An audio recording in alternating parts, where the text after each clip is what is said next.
Hello, everyone. This is Andres Restart. I am joined by my good friend Brandon. And today, or tonight, we're going to be talking about the vast amount of Nintendo leaks that have been happening lately. If you've been following the channel, I feel like I've covered most of the ones relating to Midori and a few other things. But there's been a lot coming out, and Brandon and I are going to have some conversations on them. I distinctly remember last week, Brandon, you and I had a little bit of an argument on what made the most sense for one of these two Nintendo games because they're made by the same EPD group. I forget the number of the EPD group, but there's this EPD group that's responsible for Splatoon and Animal Crossing. And I was hotly arguing for Animal Crossing to be next. You were saying, oh, no, it's got to be Splatoon. And the latest leak might be suggesting that what you are arguing is correct. I think we could still, we're going to have a conversation on that, right? But nothing's confirmed. Nothing's confirmed yet, and even if the leak is 100% true, that doesn't necessarily mean you're right, but it definitely helps. Helps your case, I would say. So, we're going to be talking about Splatoon. We're going to be talking about Animal Crossing. We're going to be talking about a Zelda leak, it looks like, as well. So is it going to be a Zelda release for this year? Is it coming later down the road? What does this mean for the rumors?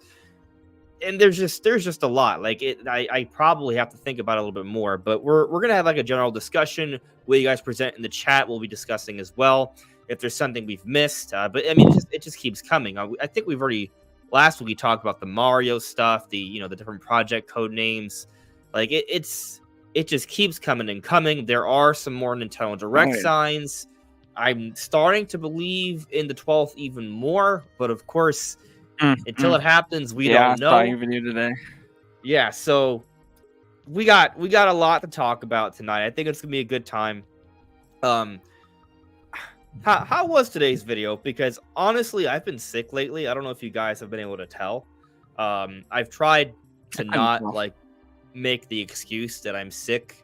I could tell when I was playing games with you the other night that you were sick for sure, but in the video, no, I couldn't tell. So I haven't watched all your videos of late. I just watched the one from today. Did you see the Zelda one? I don't think so. Okay, so guys who saw me make the Zelda one from last Friday, let me know. Or even the video from Sunday, or Monday, the cross-gen stuff. So I put together a video just talking about not cross-gen, well, somewhat cross-gen, but just talking about what appears to be kind of like the Switch 2 launch your lineup, how it's kind of coming together. I did see that one. It looks like we're getting maybe a follow-up to Switch Sports, for example, which is going to be pretty cool. But then when you account for things like Mario Kart, 3D Mario, maybe Metroid, the next Monolith Soft game, there's a lot of things that seem to be kind of coming together. But anyways, so for the last week, I've actually been pretty sick. I've been pretty congested. Maybe it doesn't sound that bad right now, but I sound fine now. You see, there it is. Till there creeps up. Yeah, so I got myself a cough drop. Nice. Talking, especially I don't know, especially when I'm trying to record a video. Live, it's a little bit different because when you're live, it's it's a live thing, right? It's not supposed to be well edited and I mean, I try to be well spoken, but I'm gonna have my moments. I'm gonna have my moments. I'm gonna make my mistakes. But a video, it's different, right? So they were all hard to make because I was constantly all right, next take. So it was frustrating. But anyway, hopefully they weren't too bad. So I see, fine. Yeah. Anyways, yeah. So we got a lot to talk about today. Some things regarding the Nintendo Direct, some things regarding Switch 2, and like I said earlier, whatever you guys bring up in the chat. With that said, let's get to chat. Chat, hello, how are you? How is everyone tonight? If you guys can let me know how everything is looking and sounding, I would appreciate that. If Brandon annoys you, let me know. I tend to do this, yes. Just I mean, you do annoy in the chat. You do annoy people sometimes. That is, I mean, I annoy people sometimes. Everyone annoys every. Well, No. There is you, me, everyone can annoy somebody. If you're around somebody for long enough, they will annoy you at some point. Yeah, exactly. Hello there, Anthony Smith. Hello there, Upper Nimbus. Hello there, just whatever I feel like. Oh, hello there. What about Nod Narb? In the chat, hey. I see. Yes, I was. That's Brandon's name for the record. It's on screen. Is it? Oh yeah. Oh yeah. Go figure. Yeah. Yeah. I just think Brandon, but I don't even like realize that your literal like username is there. Yeah. I need to get somebody to draw me a new profile pic. My hair is very, very long. You already go back. Not at all like this. I could, but I have to buy a camera and lights. Fair. Zephyr, hello. Joshua, hello there. Chris Lanzer, having hope. Eva Mias, I'm sorry I was 2 minutes late. I apologize. I had to get my cough drop. Hello, Lord Preciar. Velociraptor Yvonne, good evening. Joycey J, hello there. Thank you for modding. Joycey says everything looks and sounds good. Thank you so much. I appreciate that. Thank you, guys. Heard a weird noise.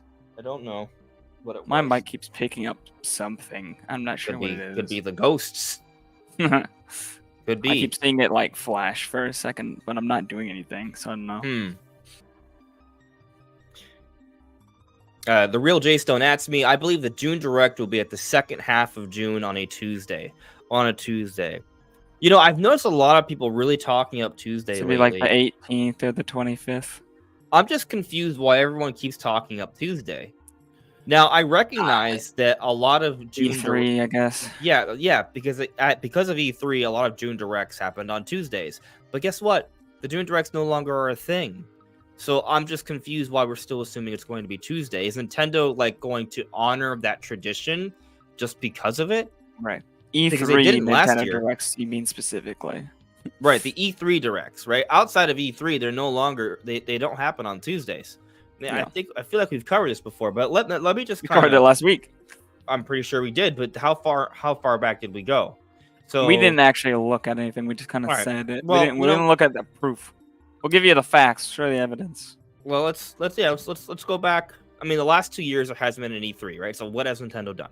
So we go back to last year, right? 2023 June, it was on the 21st, right? The 21st was a Wednesday. So last year's Nintendo Direct in June was on a Wednesday. But let's go back to 2022. Okay? 2022 was a little different because there was not a General Direct. So that makes it a little bit harder. But we still had a couple of presentations during that time.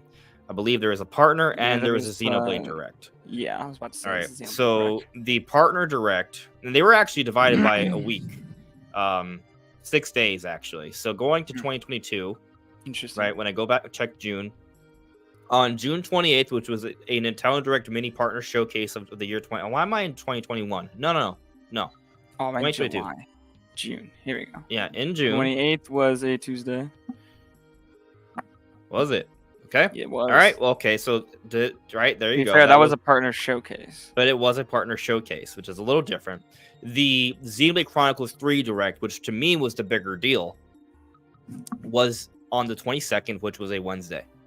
So, yeah, you know, could go either way, but it could go either way. Likely, I think it could go either way. Wednesday could be Tuesday. It's not impossible, but I think Wednesday. Now, if we go back to 2021, that's when E3 was still a thing, right? That was the last E3 Direct, and I don't remember the exact day that one was on off the top of my head. I have to like look up the actual day. I have the calendar pulled up for 2021, so when you tell me the day, I can, or the okay, date, I can see which day of the week. It was on June 15th. That is a Tuesday, but of course that was a Tuesday. So it's always right, Tuesday. Right, and that's what I would assume. So yeah, like if it's been E3, I assume Tuesday, but when it's not E3 related, I assume Wednesday. Of course, that partner showcase suggests a little bit otherwise, right? Now, what I'm curious on... Yeah, but they had two presentations, one on a Wednesday and one on a Tuesday. Right. So it's like, Yeah, like... Well, how about the partner direct that happened this year? When was that?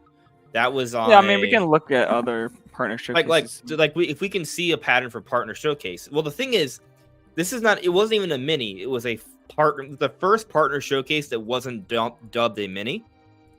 This was on the 21st. I want to say that was a Wednesday. 21st of February.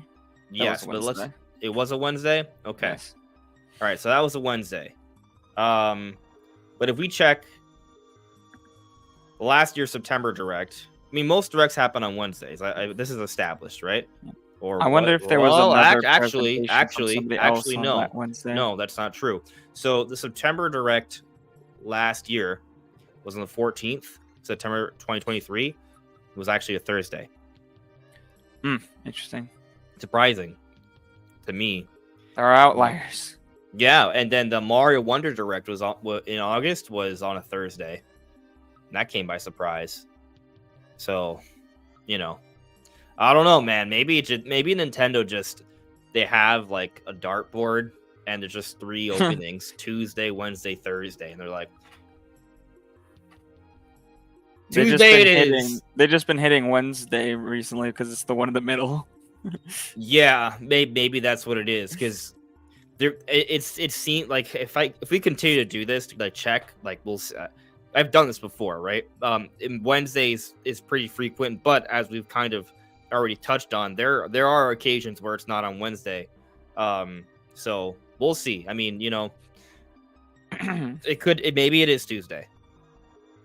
I'm fine if it happens on Tuesday. I'm not gonna complain. Like, oh my god, how dare they do it a day earlier? How dare they? So we'll see what happens there. But Summer Games Fest ends on Sunday, right? So like, have a day in between versus 2 days. This is all assuming it happens next week. We don't know when Nintendo's doing the Direct for sure yet. Right. But we will actually. I guess I should bring up now, since we're already talking about it. So the little bit of extra kind of evidence of suggesting that maybe there's a Direct next week is I covered in today's video. Basically, Nintendo's like Summer of Play. It was announced on the 14th last year, and then the Direct happened literally 7 days later on the 21st. And so this year, Nintendo, like literally yesterday, they announced their Summer of Play event, the 3rd. So now people are thinking, okay, maybe a week later it happens. Now, I don't think any of us think the Direct's going to happen on Monday, but maybe it happens Tuesday. So like, this time next week, right?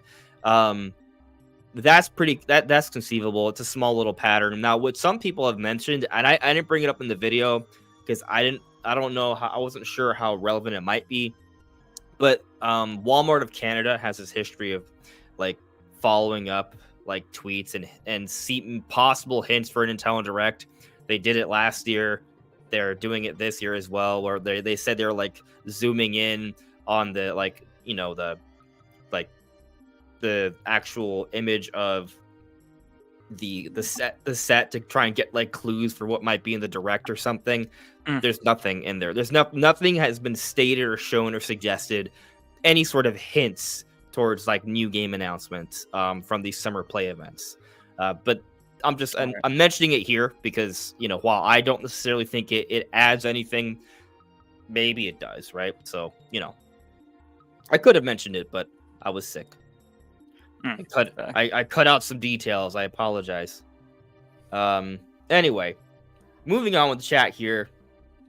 Diego asked me, why do people think Twilight and Wind Waker will be released as a pair?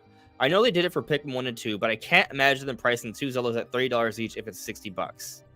Let me make sure I understand the question. Why do people think Twilight and Winter will be released as a pair? You can blame me for that, Diego, because I've been arguing that they'll be coming out as a pair. Not everyone thinks it's coming out as a pair.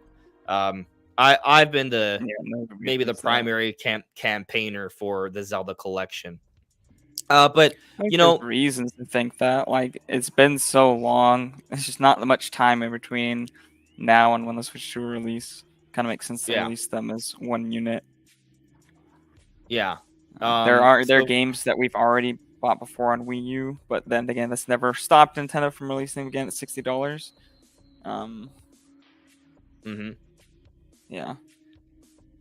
Yeah. So I'll say that first off, the initial rumor came from Andy Robinson, the owner of Video Games Chronicle. And with that initial rumor, both games were mentioned, right? And so the initial story is it kind of had a similar energy to Super Mario 3D All-Stars from back in 2020. This idea we get like, Mario 64 or Mario Sunshine, Mario Galaxy. And so there's a little bit of that similar energy where there's a collection of older, Mario games that would be remastered together, kind of like these two Zelda games. So I think there's a little bit of that. And also that they were rumored together, right? That they were like, yeah, you could say the rumor didn't specifically state that they would come as a collection, just that both were mentioned as a part of the same story, right? And so I think that's where some of it comes from.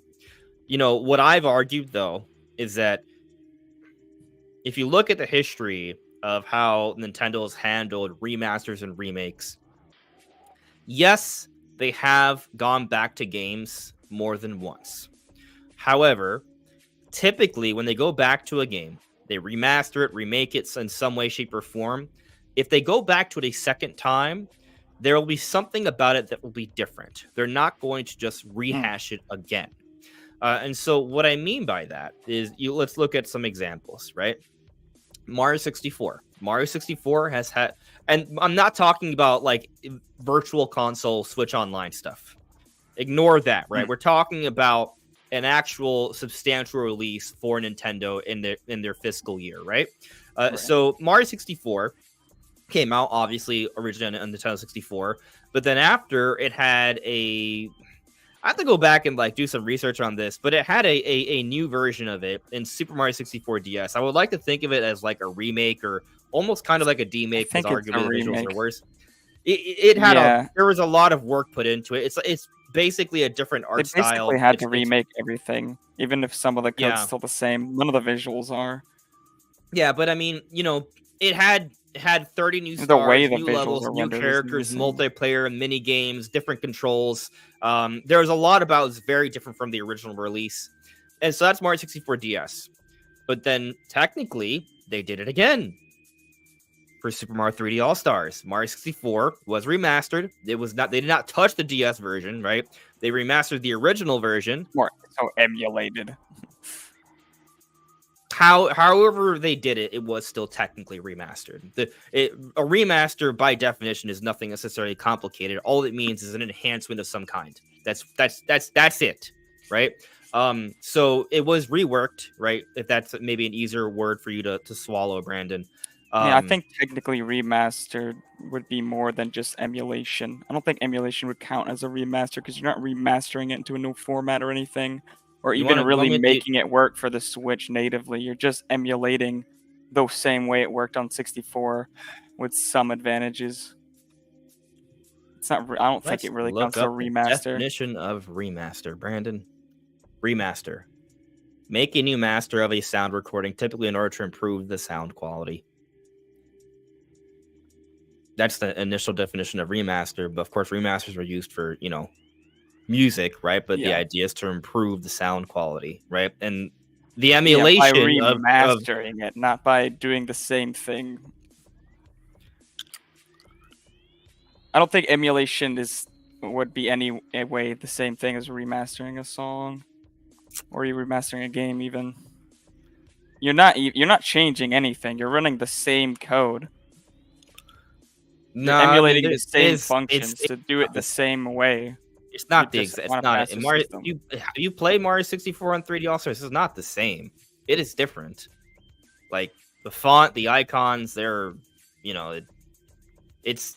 I'm not saying they did a lot, but it is different. Now it's definitely clearly based off the original. Like there's no doubt, right? But listen, I'm not. We're not here. I'm not here trying to argue that it's like an amazing job, right?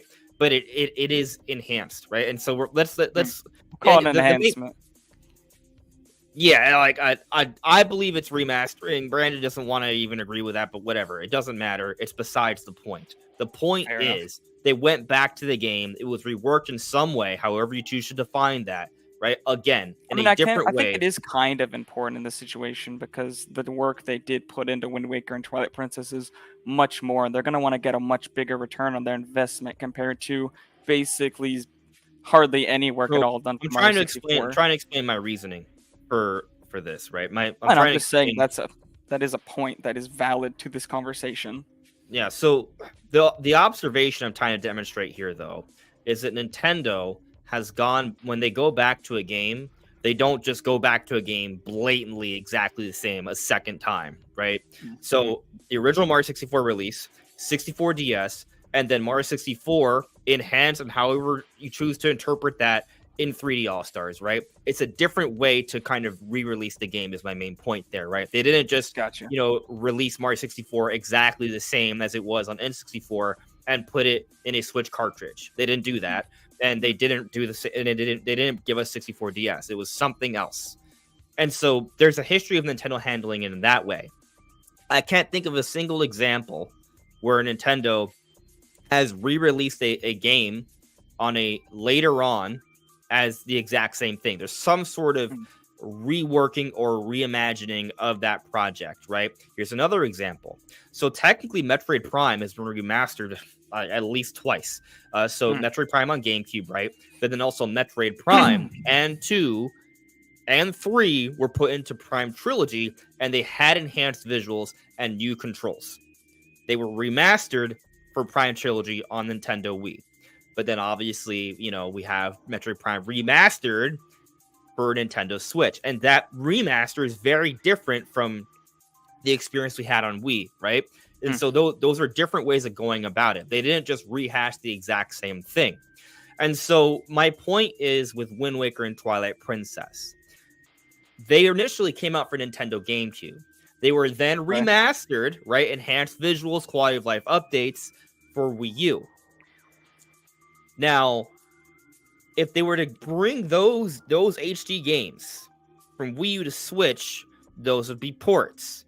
Now, what makes the most sense for them to just rip them and release them as is separately? Because Nintendo hasn't done that before. That's my main point here. Or will they re-envision them in some way? I brought up 3D All Stars. I brought up Prime Trilogy. Those are collections, right? That's one way Nintendo likes to go back to some older games when they're not putting as much work into them. And in the case of Wind Waker and Twilight Princess, the work's already been put in. There's some other things they could do, I guess, like they could go back and add 60 FPS would be the biggest thing I think that they could add. I think they both already run at 1080p, so they can't really up the resolution. Like higher quality shadows, maybe like Twilight Princess or something. But yeah, most of the things that they don't really need to add anything. Twilight Princess is a lot of things they could change, but I don't think they would for this. Here's another consideration. Maybe it's an easier pill for you to swallow. Maybe they don't give us Wind Waker Twilight Princess HD. They give us Wind Waker Twilight Princess. God, that would suck. That would be really bad, I think. I mean, anyways, the point of the question is to simply explain some of the reasoning behind, a collector's pack, right? Because we have a history of Nintendo not just rehashing things, and if there's not really much they can do about making Wind Waker and Twilight Princess better on Switch, without investing some significant resources. Like if they want to give us new content, that's amazing. But I don't think you or I are predicting that. I mean, no. What's weird is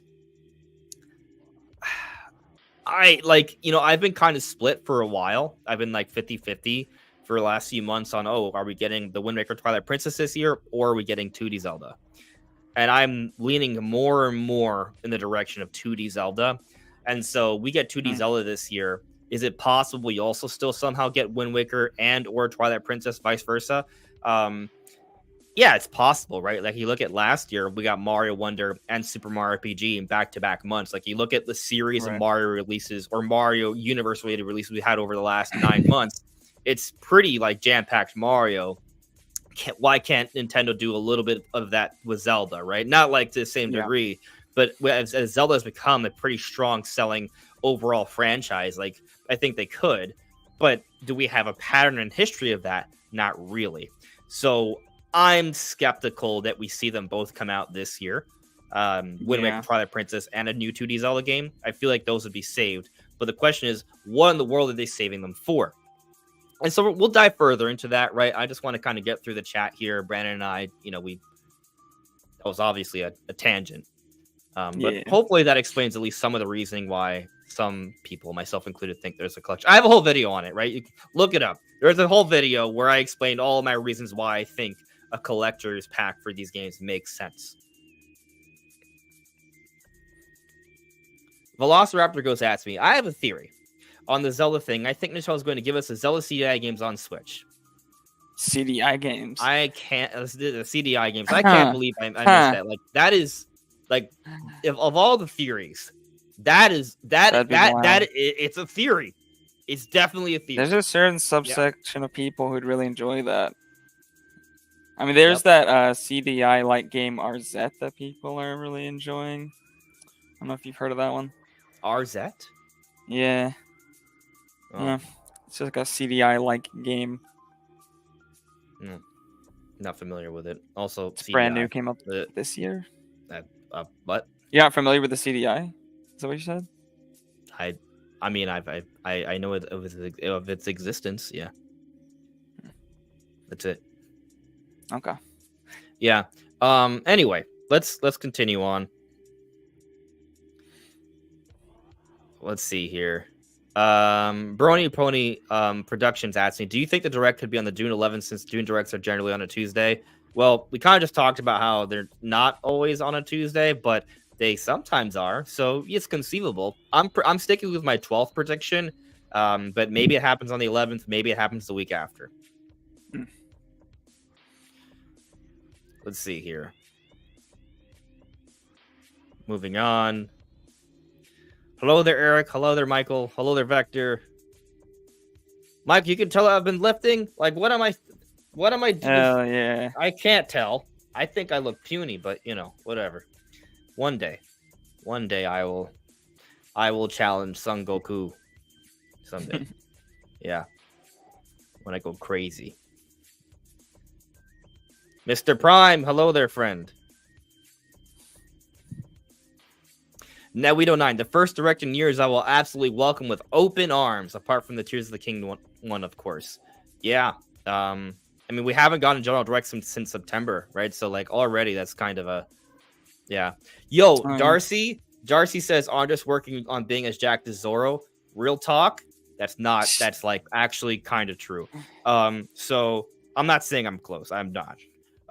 But I went to the most amazing restaurant this Sunday with my cousin. And I took pictures, right? Can you guys see? Yeah, you guys can see this. It's a one-piece restaurant. It's a Japanese restaurant, kind of. It gives you a whole bunch of one-piece like meals, and they have statues of Zoro. They have a statue of Zoro, dude. Like this. Yeah. This is how I want to get. I want to be. It was life-size, by the way. Yeah. I don't think I want to look quite like that. He looks like he's like about to drop. He has so little body fat, but that's what I'm aiming for. I'm already fairly slim. I don't have a lot of body fat. I have a little. But I want to get back to where I was. You need a healthy amount. You just need more muscle to fill out around the fat. You probably don't have an unhealthy amount of body fat. You probably have a healthy amount. Yeah, well, the thing is, most people who look like that have like dehydrated themselves and purposely like eat very low fat, and they're not actually very healthy.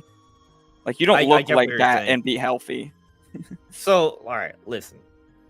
We'll see what happens. You can look close. But, well, look what happens. I mean, I'm not gonna look exactly like that. I don't have green hair, and I want to keep both. Facts. But I definitely have like a little bit of extra.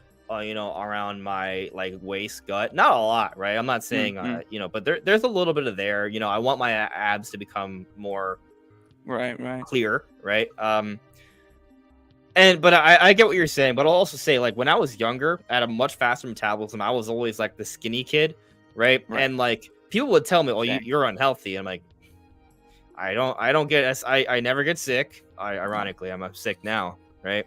But like, I played sports. I was on sports teams. Like I had pretty good stamina, but I had a low body fat percentage. Like it was very low. Yeah. I think it was like under 5. Like I don't. Under 5 is you'd be almost dead. I think that's wrong. So I don't know.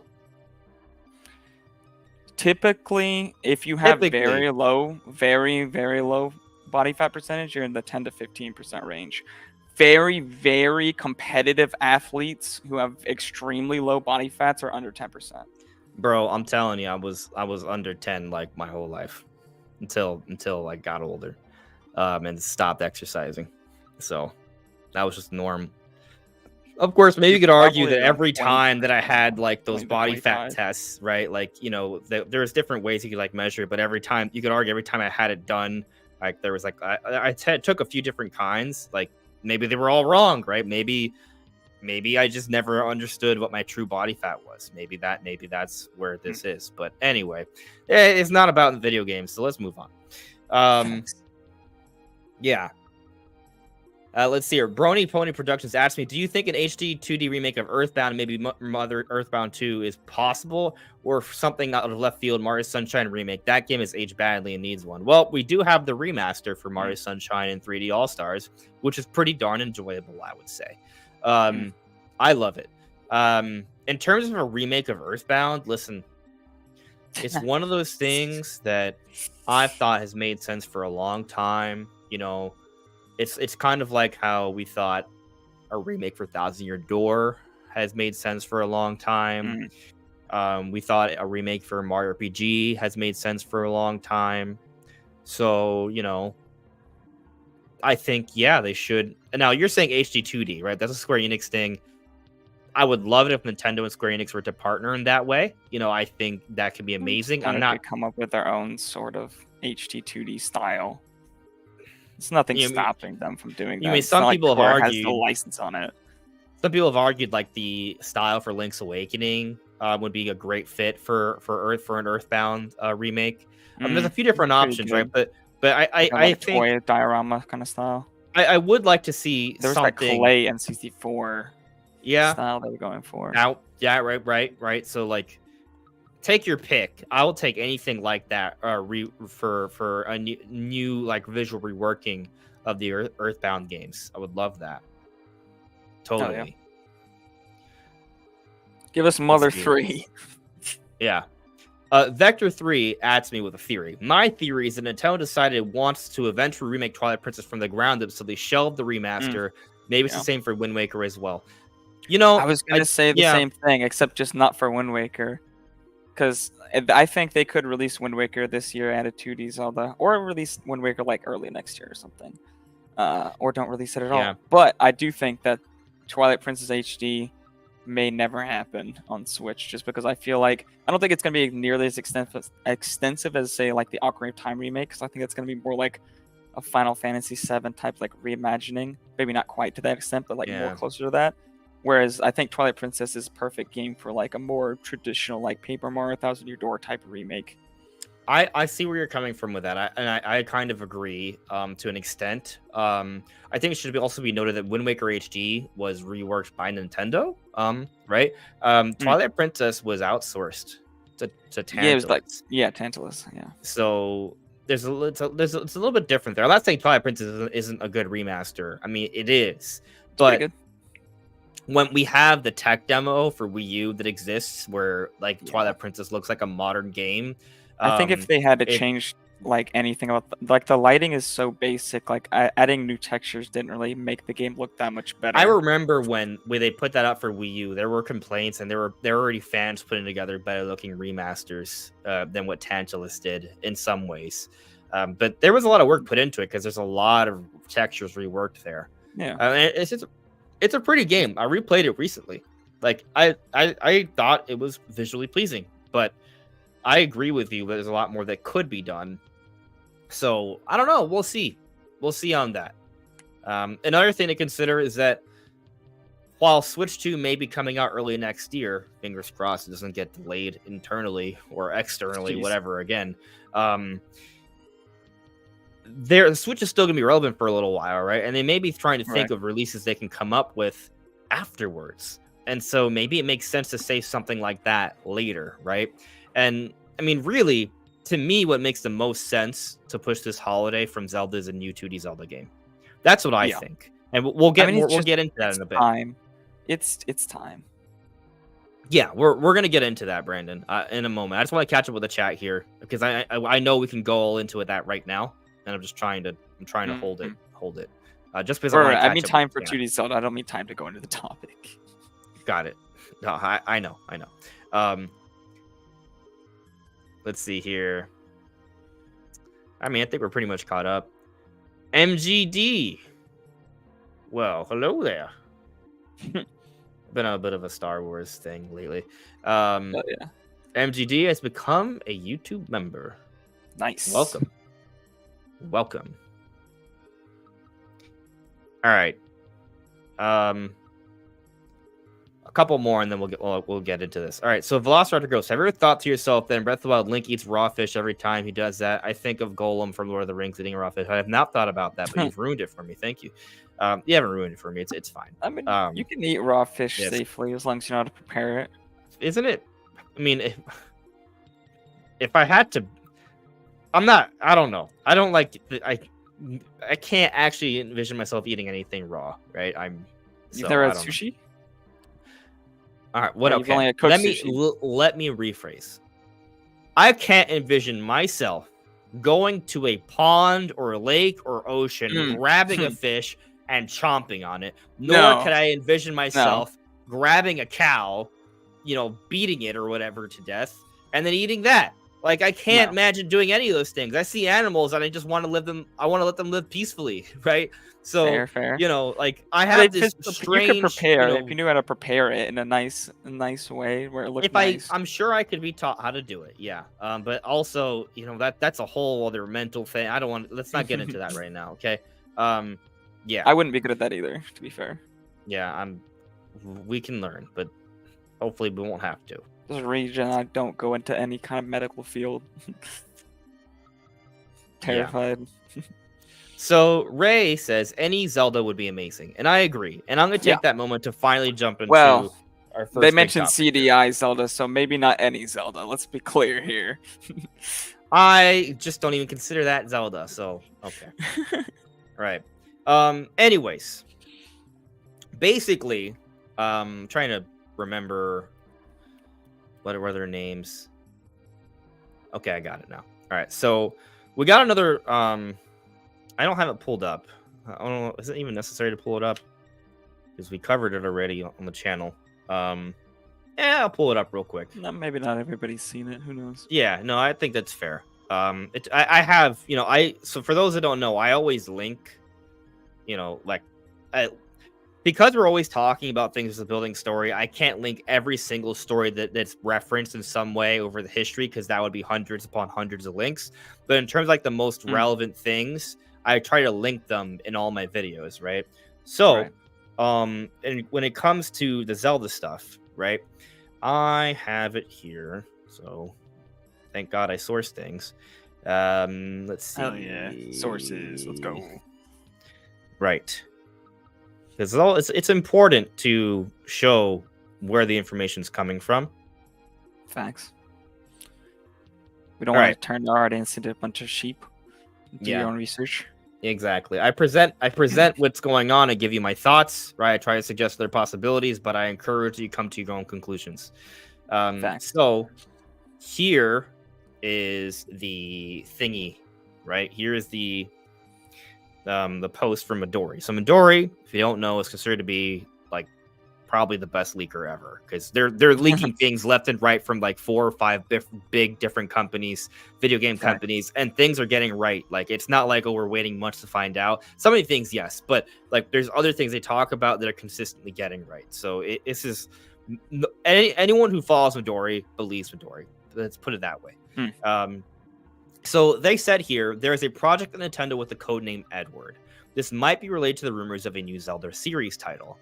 Now, they also say, they don't say it here, right? But there is a Zelda game that's codenamed Richard, and that was Link's Awakening remake. Okay, so that's the basic story right there. Now, when you look at the different code names for Zelda games, what you'll notice is that there's some sort of royalty going on.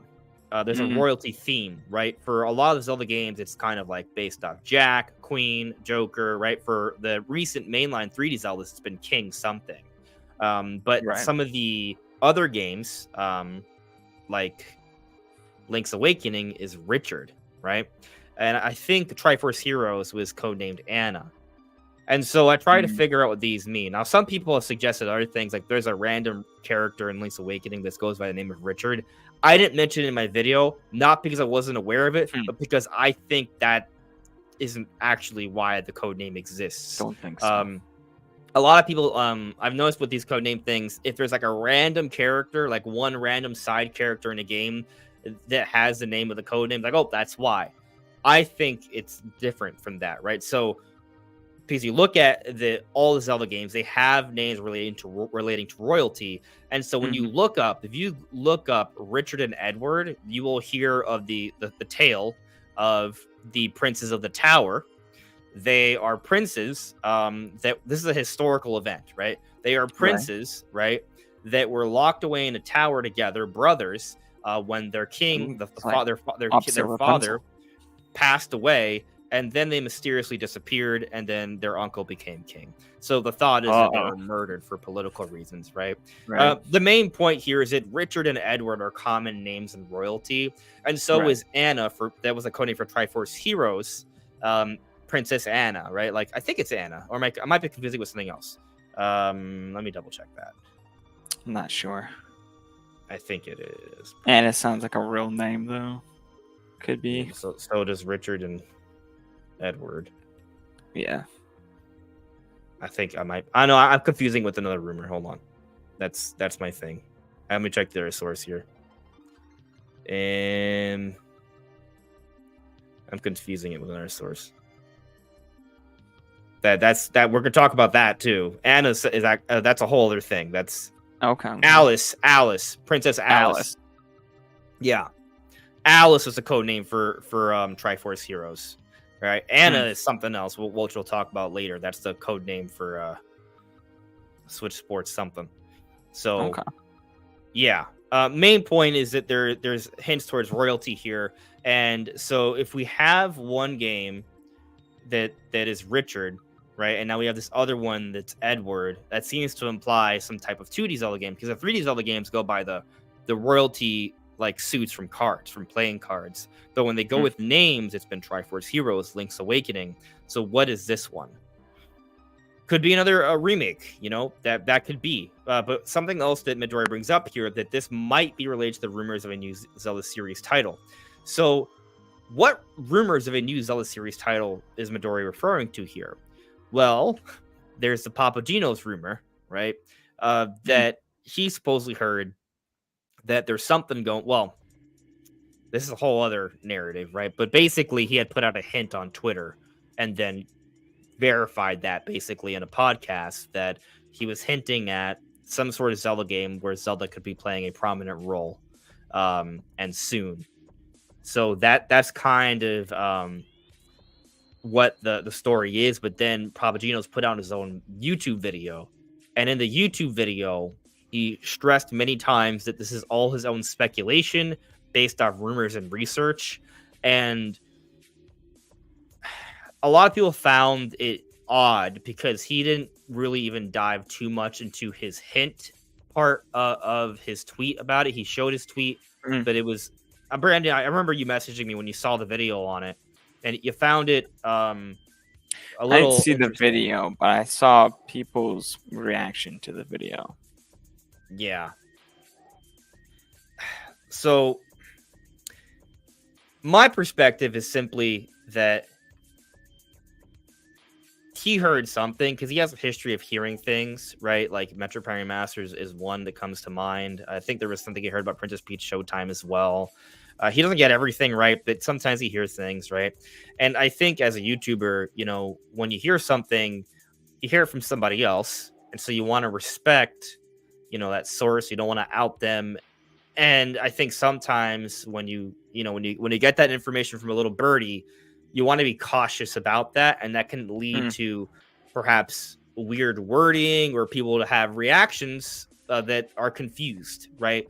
And so that's my perspective on the situation. Um, regardless, regardless of what Papagino said, Midori, who's considered to be a credible leaker, is saying that there is a codename Edward game, which that's a Zelda game in my eyes. Like that it fits the Zelda codename pattern, and just logically, it makes sense for there to be let's forget rumors. Let's wipe all the rumors and leaks out of the conversation, right? We don't need them. We were already talking about this happening before any of this stuff came up. Facts. 2D Zelda makes sense. We were talking about 2D Mario last year. Before, last year, I remember talking about hey, if Switch 2 is not coming out this year, we're getting 2D Mario. And obviously, I was way off base to even think that Switch 2 could have a chance to come out last year, right? But I was right about Mario happening if there wasn't Switch 2. There's reasons for this. We need something substantial for this holiday. It ain't going to be Mario. We already got 2D Mario. 3D Mario's going to be saved for Switch 2. Nintendo's saving most of their major efforts for our next generation console. You look at the output of releases right now, it's mostly remakes and remasters, but there is a sprinkling of some new games. And historically speaking, Nintendo saves their bigger hitters for the holidays. But also, if Switch 2 is indeed coming out early next year, right? What kind of game makes sense to come out for the holiday that isn't going to have people thinking, man, I really wish I waited a few months to play this on Switch 2? 2D Zelda, 2D Mario, maybe a side-scrolling Donkey Kong game. Those things make sense. The kind of games that aren't going to, you don't need to put the biggest visual showcases for Switch 1 now. They can still be very pretty games. But I think the most cutting-edge technological games that Nintendo's putting together, it makes sense to save those for Switch 2. And so from that perspective, getting out something like a 2D Zelda makes a lot of sense. You don't got Mario. We don't even have Pokemon. It's seeming, right? Legend ZA is coming out next year, and Pokemon Company hasn't made any mention of anything else. Rumors suggest that there isn't anything else coming out this year from the mainline Pokemon series. There could be a spinoff, but I would like to think that by this point, we would have already heard about that second Pokemon Presents, and we haven't. So either A, they're going to make some sort of Pokemon announcement in the Direct. B, I'm a little off with my Pokemon Present timing, and there still will be one. Or there's just not going to be one, right? So if there's no Pokemon, if there's no, any sort of new Mario game, a new mainline Mario game, right? Because of course there could be spinoffs. Right. You can't really put out your biggest budget efforts. What are you left with? Well, I don't know. Maybe something where there's also the pattern of there being something Zelda every year, right? This particular version of the series has been dormant since 2013 with a link between worlds. I think this is it's very similar to the Mario Wonder situation where, hey, this has been a version of the series has been dormant for a long time. People are thinking, oh, are they ever going to do it again? And yes, they've just been working on it, sitting on it for the right time. That's the other thing. I don't think they're in any rush to get this game ready because the game's probably been close to done, if not done for a long time, if that is indeed their plan. So I think it makes a lot of sense for a 2D Zelda to happen this year. The Papagenos rumor, maybe he's making his own interpretations. Maybe it's not starring Zelda necessarily. We'll see. But I think that adds a little bit of fuel to the fire because he does have a pretty good track record with his hints or speculations.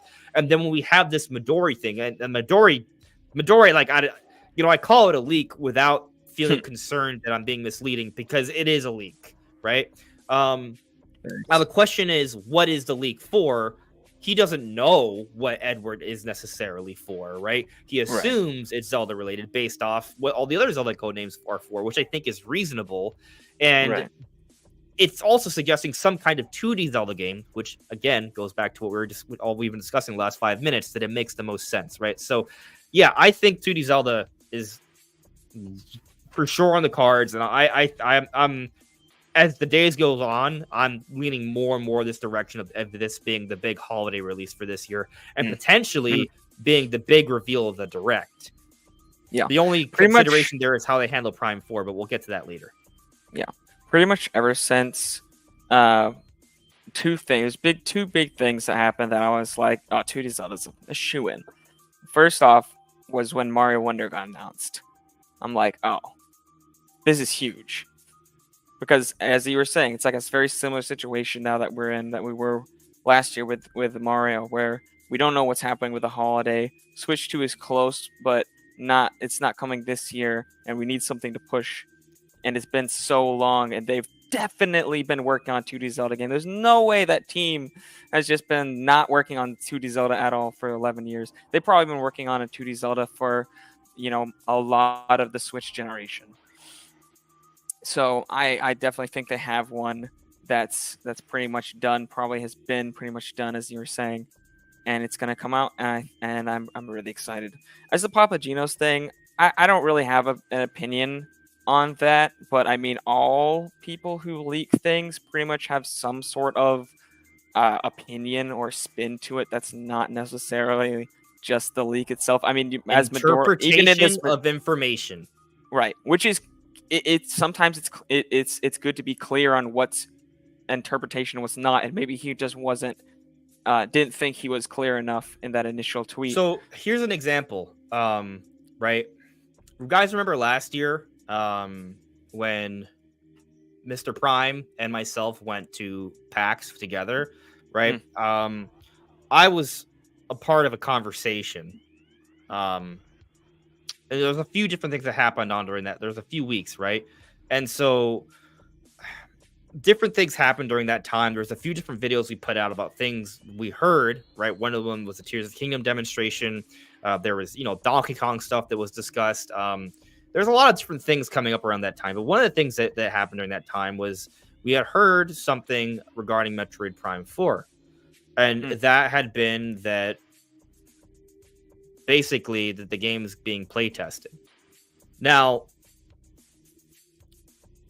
at the time when I made the video, right, talking about what I had heard, I tried to be cautious about what I had heard. Like, I couldn't just tell you, I can't say the exact story, right? Right. And so I remember when I put out that video, I got a lot of negative feedback. But what I said wasn't inaccurate. It was accurate. I mean, actually, now we know, right? Because we got on job listings that show that they have been playtesting Metroid Prime 4 since March of 2023 when that video came out, right? So, like, the timing was spot on and has been validated. However, because my wording was probably cautious in an effort to be respectful of the sources on this, the true original sources behind the scenes, maybe I didn't portray in the best way out of trying to be cautious, regarding the information, sensitive information. But also I had an interpretation of what I had heard, right? And so my interpretation of what I had heard is that, okay, so the game is being playtested. That means the game is close to completion. That's an interpretation, right? Maybe it's an accurate one. Maybe it's not. It's also relative. And so, sometimes you can hear something and then, there's always multiple factors, right? The world is not black and white. There's a lot of gray. There are reasons why people do things and say things. And there's a variety of things, right? Like, so I'm bringing this stuff for people to have perspective on the Papagenos situation. And I don't know his situation, right? And I would say that Papagenos hears things with more regularity than a lot of other creators, and so I don't know, like, what his thing is. Maybe he wasn't trying to be cautious about a source, right? Maybe he is. Maybe, he's just more concerned about people putting too much stock into it as a leak, right? And he just wants to say, hey, it's just speculation and idea. There's a variety of factors there. Maybe he doesn't want to overblow it. Or maybe he's just trying to be careful about how he puts out the info. There's a few things there. But anyways, as we already discussed, I think it just makes sense that something 2D Zelda related should be coming soon. Moving on though, I see we got a super chat here. Nice. I can read it. Salty Coast Dragon. Thank you for the super chat. Salty Coast Dragon asks, you think they will keep Link in Ocarina, Twilight Princess originally left-handed, in a new remaster remake for Switch 2? It's such a rare, unique aspect of a game hero, and I can relate to. That's an awesome question. Thank you for the question, Salty Coast Dragon, and the super chat. So I'm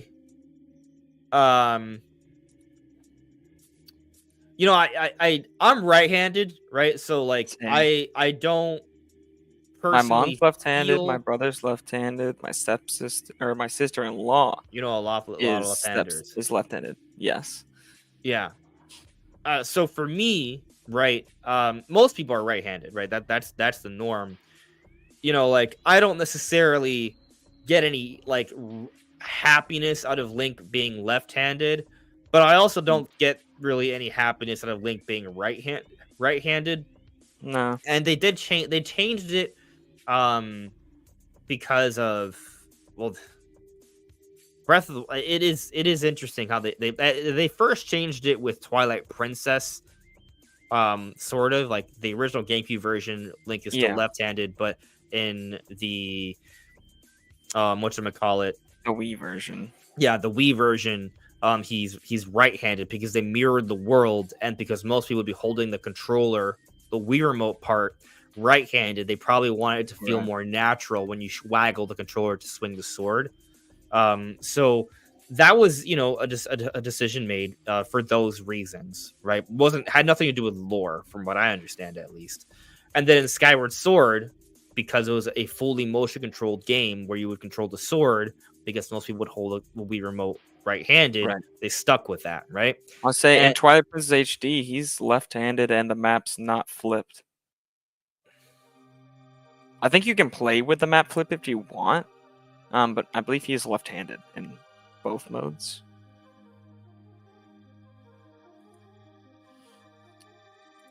I'm not sure. I feel like he may be right-handed, and if you flip it over to Wii version. See, I have Twilight Princess gameplay on my computer, and I can confirm this. Oh yeah. From Wii U, right? Like, right. Of course, now when I search, it doesn't come up. I know I have it. I know I have it because I used it in my videos, and I recorded it recently, and it doesn't come up in the search. It's because my hard drive is just filled with different pieces of Nintendo media, and why is it not there? I'm trying to confirm this. How about an Adobe? I still have it open. Where is it? Where is the gameplay? I mean, I could look at a trailer, but there it is. Okay. All right, here we go. All right. According to Screen Rant, it is left-handed. He's left-handed in the Twilight Princess HD. So there you go. So he was left-handed in the remaster of it, which is interesting, right? There was no way to make him right-handed. They also went back to the GameCube standard for default. Hell yeah. Yeah. The way I played it. I played the GameCube version. And then whatchamacallit, but Breath of the Wild enters the kingdom. This version is right-handed. Yeah. So it's interesting, right? Like, so you have canonical Skyward Sword Link and canonical, Breath and Tears Link are right-handed.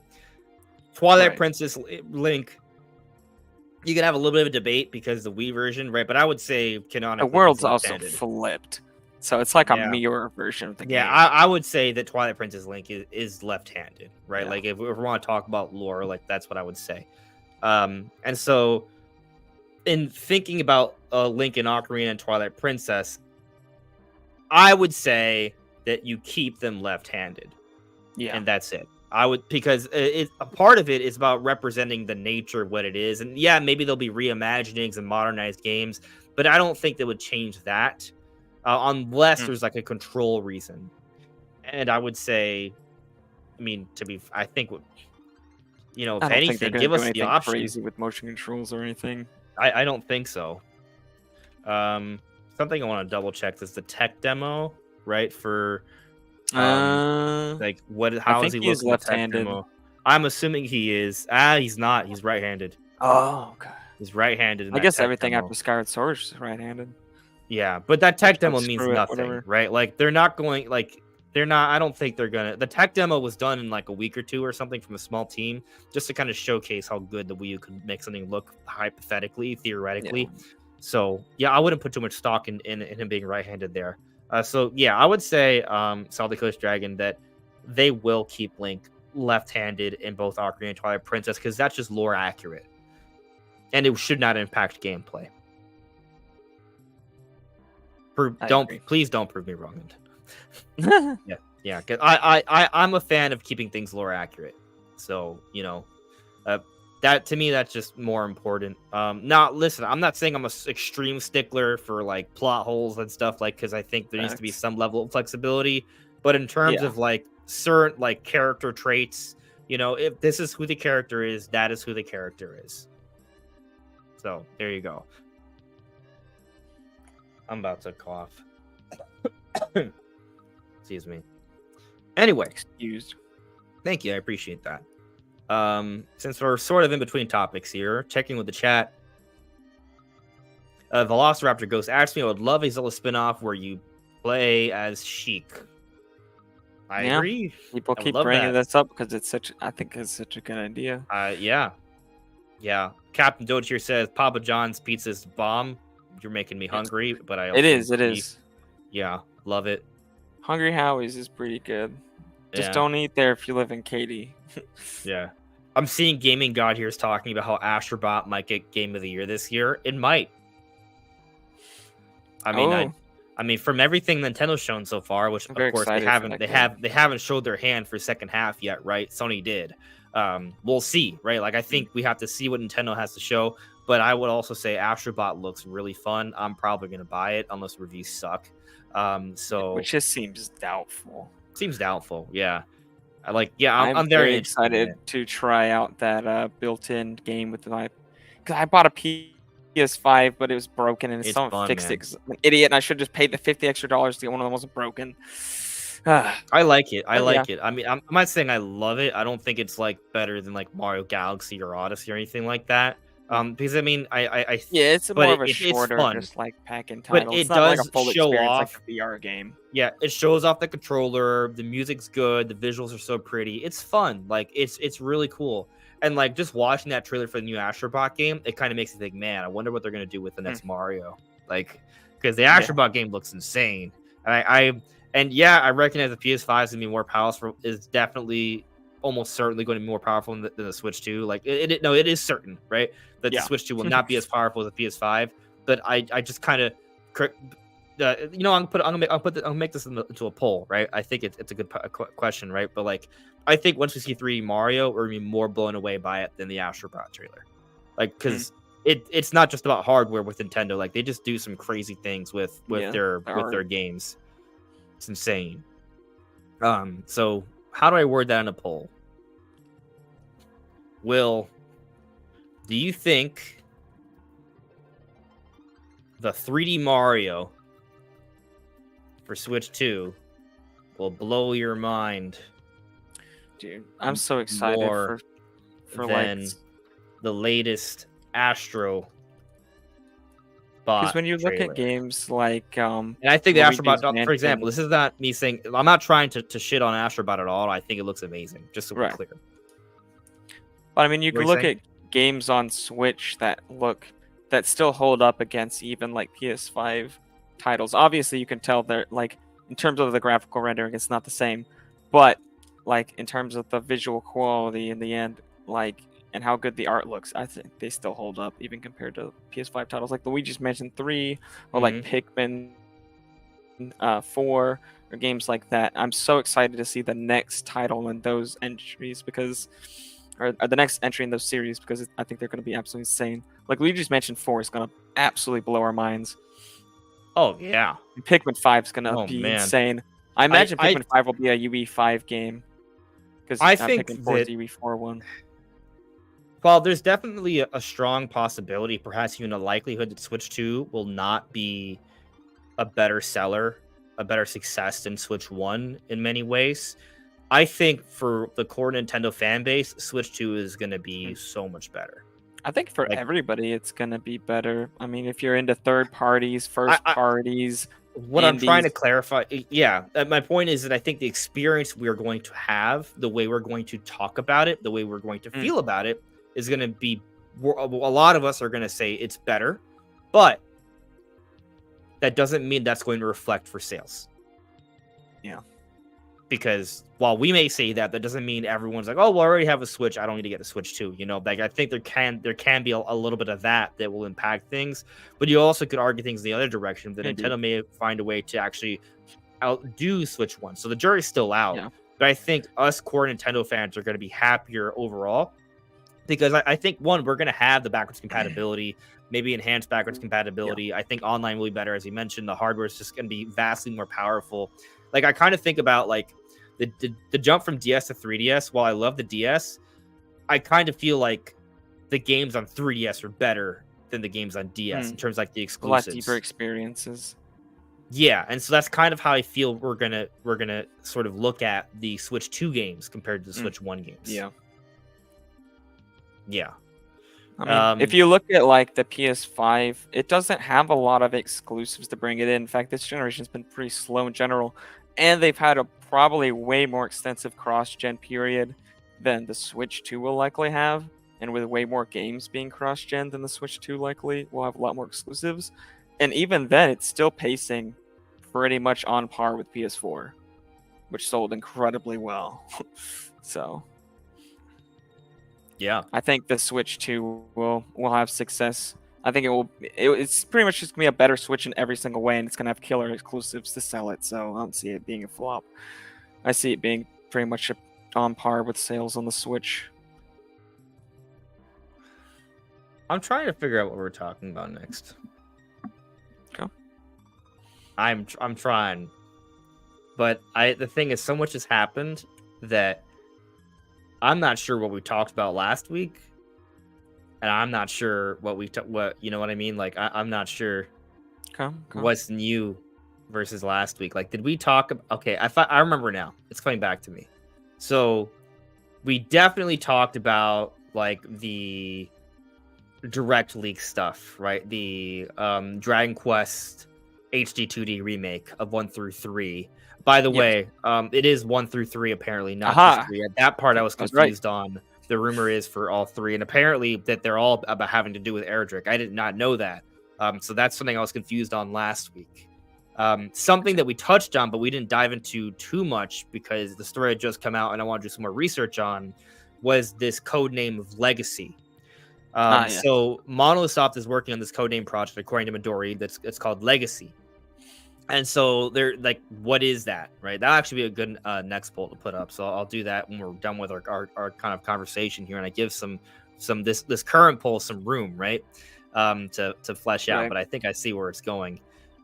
So anyway, Monolith Soft is working on a project called Legacy, Brandon, codenamed. My thought is that this is going to be the next Monolith Soft game. You look at the pattern of Monolith Soft releases. When they have a break year, the following year they have something, right? 2024 is looking like a break year after the DLC of 3 wrapping up last year. So I think that they're kind of well positioned based off the pattern to have a game come out in 2025. What we believe to be that Switch 2 launch year. I think it's going to be part of that year one window. What's discussed in my video from yesterday. I think the bigger questions to ask, though, I mean, it's possible that the codename project is one thing and they still have something else, right? Of course, that's possible. But what do we think this Legacy project is, Brandon? Like, do you think it is a Xenoblade game or a Monolith Soft game of some kind that's coming out next year? Maybe it's pushed into 2026. But I guess what I'm trying to ask you is it something that's coming out sooner or later? Is it Xenoblade? Is it a new IP? Is it a remake of something? What do you think? I mean, Legacy isn't a very good code name for a new IP. If they wanted to tackle one of Nintendo's classic IPs like Zelda or something, then that might be a good code name for it. But like a brand new Monolith Soft original IP, I mean, legacy could make sense in some context, but if you think of like the legacy as in legacy of the company, then that doesn't necessarily make sense, or legacy of a series, that doesn't make sense.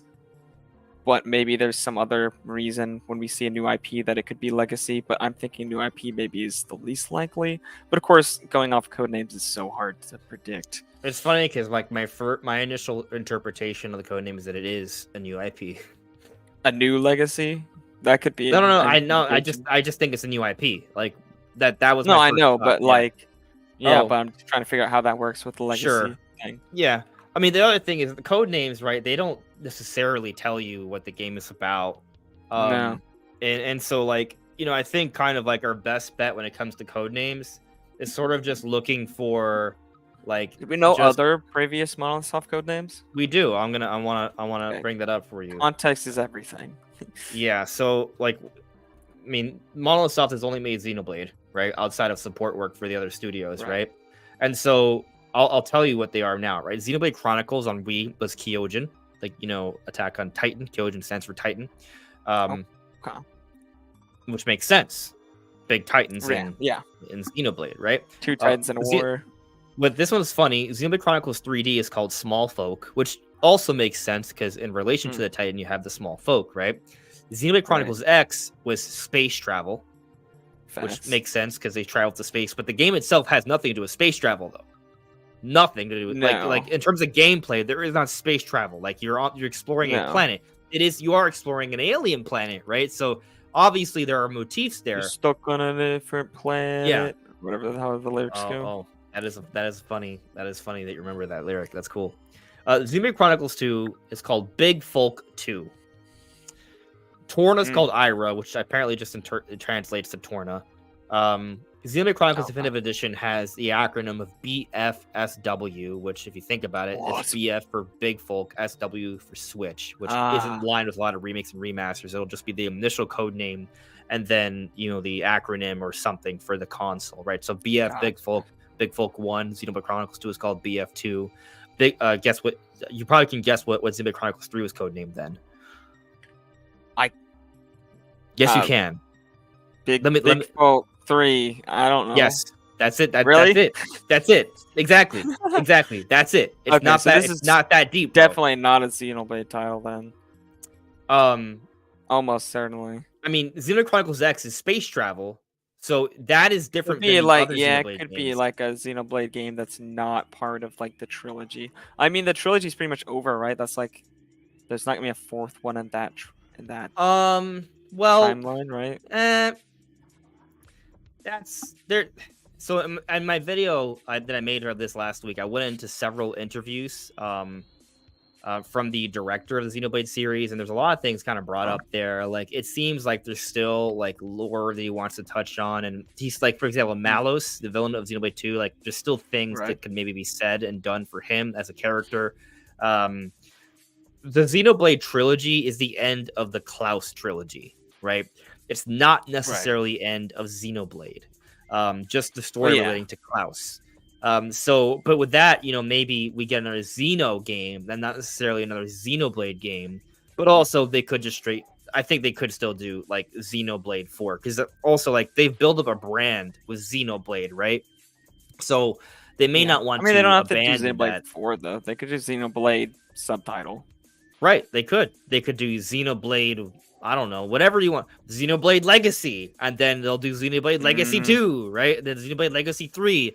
Then that trilogy will end, and then someday they'll do like Xenoblade Battalion, then Xenoblade Battalion 2, or like they could do that, right? Right. So that's possible. I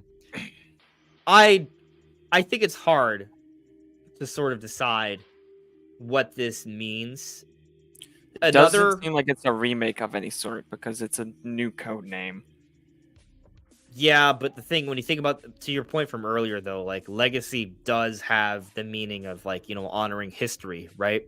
True, and so but like, which game would they be remaking that would make sense? I think we touched on this last week, but we thought, if there's a Nintendo team outside of the Zelda team that should be responsible for Ocarina of Time remake, Monolith Soft would be an interesting fit because they already have done support work for Skyward Sword, Breath of the Wild, and Tears. They've been hiring for Zelda development for years. That new IP hiring page that's still up has art that seemingly is somewhat Zelda related. So it's kind of like, okay, well, if Nintendo's going to remake something like, say, Ocarina of Time, maybe Monolith Soft would be the ideal team to do it if they don't want to have Xenoblade do it, right? And so maybe that would be codenamed Ocarina of Time. That artwork doesn't make much sense. Yeah. Now, something I'll counter with this though. Well, sure, there's that, right? But to counter this theory though, right? When we look at the Zelda code names, Legacy, Not like it doesn't. Royal.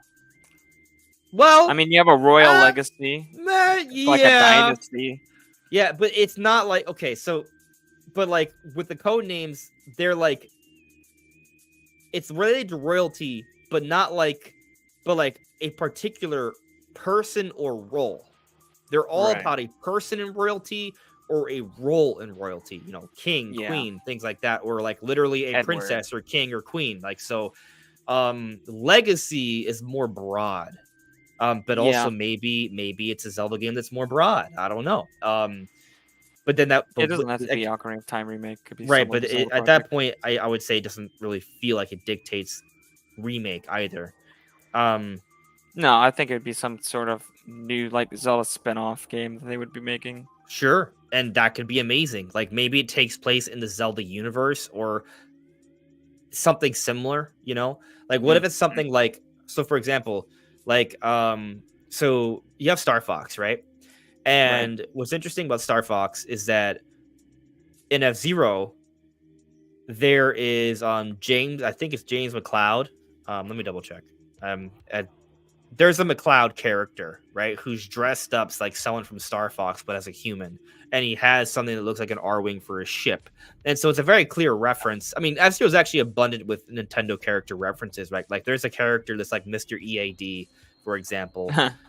Yeah, like they do little things like this, but it's kind of like, hey, like if you look at it from like a lore perspective, it's almost like the Star Fox universe and the F-Zero universe are like connected or like side by side, if that makes any sense, right? Like a parallel universe of each other where Star Fox characters are humanoid racers, you know.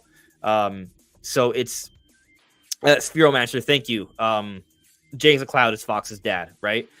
So but I think when I'm somewhat confused, I'm not confused, I just want to make sure I get it right. Is James McCloud also the name of the F-Zero pilot? And I think he is. He is. So James McCloud, who is that is the father of Star Fox, but is also his own unique character in F-Zero.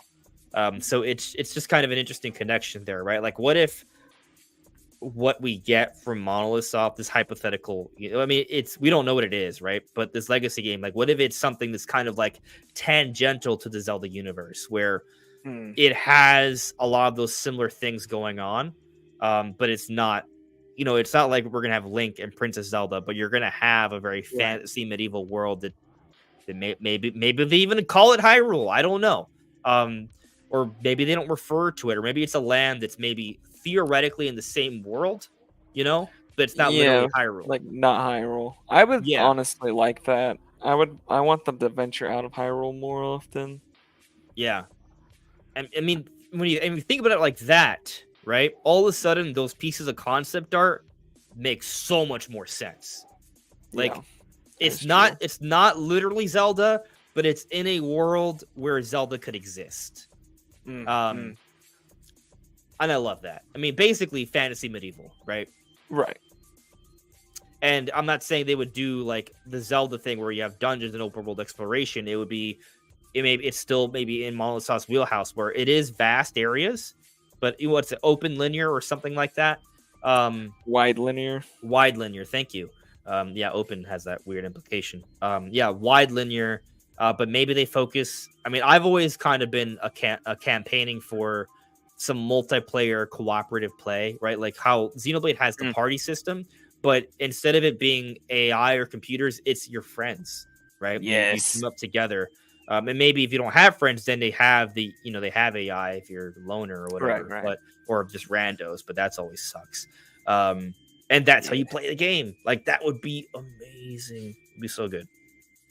It'd be dope. So with that, I mean, yeah, that's we're spitballing ideas here. Whatever Monolith Soft touches, I love. So you know, yeah, I do think that I'm not worried. they will likely come out with a game next year, assuming that the Switch doesn't launch like holiday or something. I think Yeah, if well, it actually, launches earlier in the year, they'll probably release a game late in that year, late next are year. you worried that it wouldn't make it out in 2025?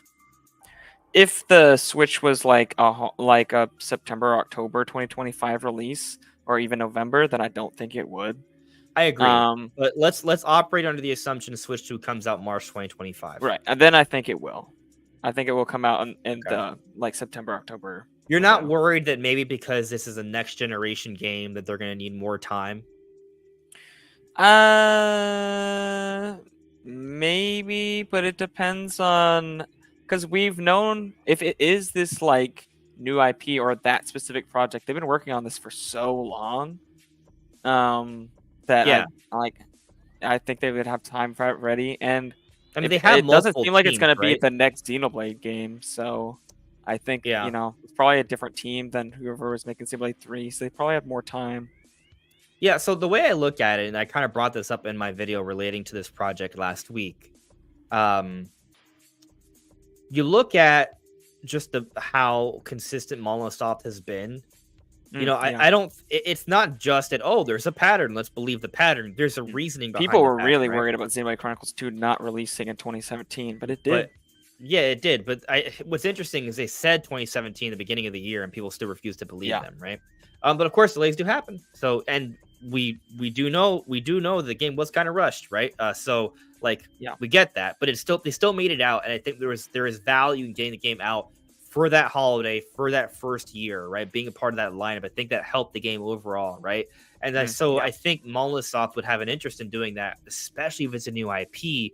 Like that gives them an opportunity to kind of, I mean, either you could interpret it however you would. If it's a new start for the Xenoblade series, which might feel kind of like a new IP anyway, right? Because they might go in a slightly different gameplay direction. Which the director has alluded to, right? That he does want to do some changes, good changes that would be surprising. So maybe that's what it is, right? Maybe something just not even Xenoblade really, but whatever it is, a new start for a new series on Monolith Soft. A Monolith Soft game in the beginning of the generation makes a lot of sense there. Of course, if you do the second year, it still has that potential to have that evergreen success. But you look at Xenoblade Chronicles 3, that game was initially slated for September, right?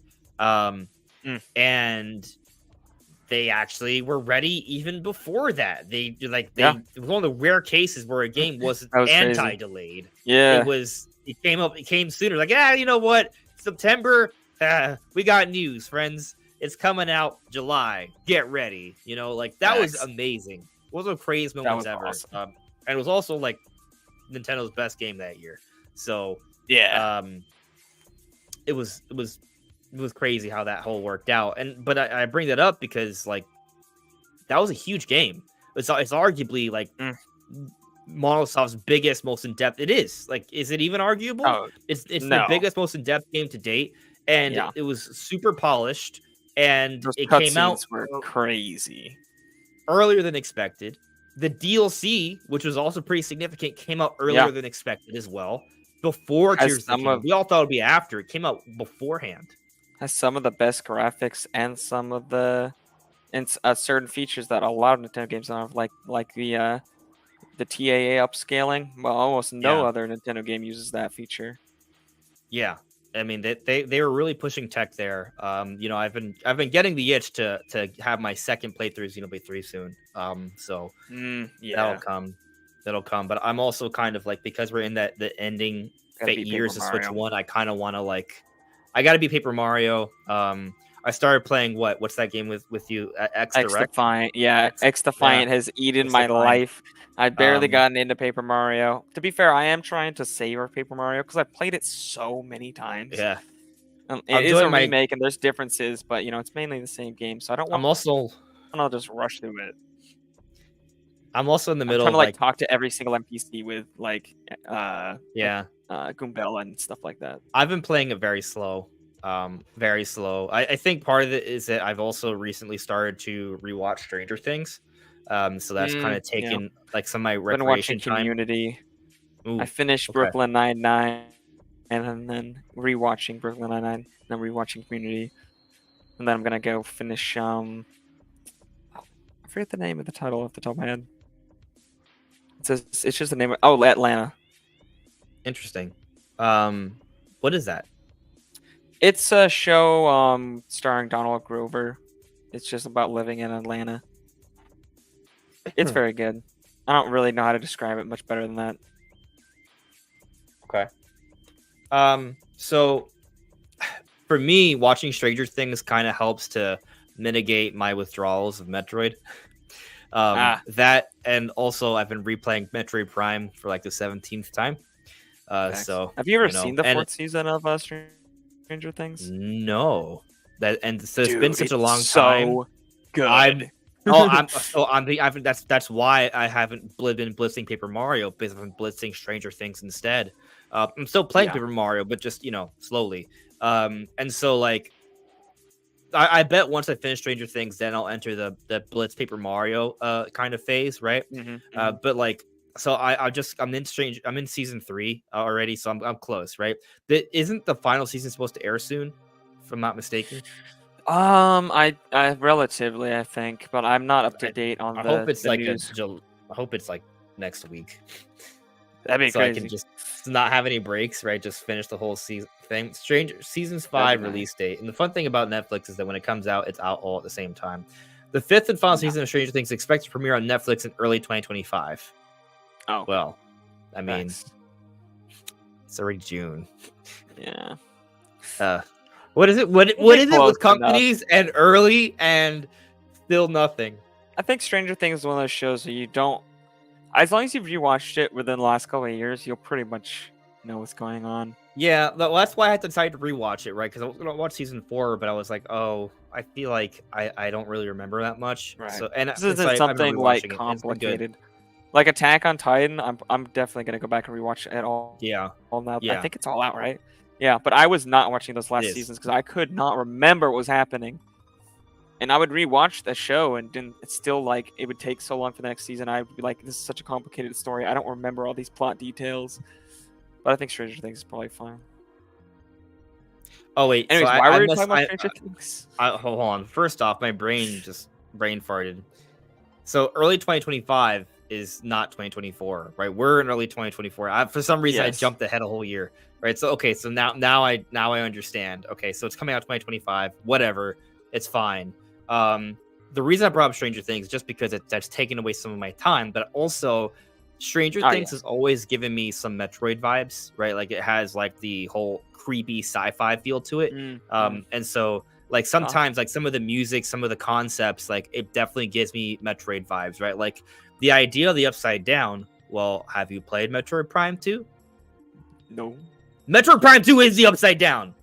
Like the other side of I believe the planet's ether is the Upside Down. It's the dark world, right? Like, and you have the Ing, which are these black like tendril like monstrous like yes. Okay. Yeah. Metroid Prime 2 should be the official Stranger Things game. Anyways, let's get back to the point. We were talking about how did we do that? I don't know. That's why I was like, how did we get here? How did we get here, Brandon? I don't know. We are lost. So when we finally get that Monolith Soft Legacy game that does have co-op, we're gonna be like playing, and we're gonna find yourself in some sort of remote part of this massive, beautiful, wide linear world. And we're gonna be like, how the hell did we get here? Yes. Yeah. So with that said, let me end the poll here for the Mario one, right? It's a kind of, maybe I should have kept it, but I want to do this other poll, and I doubt that it's going to change much. It's not going to change. The result won't change that much if I continue on. But it was trending in an interesting direction. So we got 96 polls. I did end this poll prematurely because I want to do another question, but I had asked you guys earlier, Do you think 3D Mario for Switch 2 will blow your mind more than Sony's new Astrobot? 79% of you said yes, or 80. It likes to round down. But interestingly, it was like at 85, 86%. And then over the last like 15 minutes, it started trying to trend downwards. And I think it's just kind of the law of averages playing out. Yeah. But I think that's a substantial enough number to tell us that, yes, the majority of people are going to expect more for 3D Mario in terms of us Nintendo fans, right? But what I want to ask you guys now, because Brandon and I are not super certain, or are we certain? Are we certain on this legacy title? What is this Monolith Soft legacy game? Code named legacy game. Feel like the way I'm phrasing it makes it sound like a remake. Maybe I should just, what is the next, I'm just gonna put, what is the next Monolith Soft title? Because I'm trying not to color the question, you know what I mean? Okay. What is the next Monolith Soft title? Because I just want to know what people think, you know? New IP, fresh start for Xenoblade.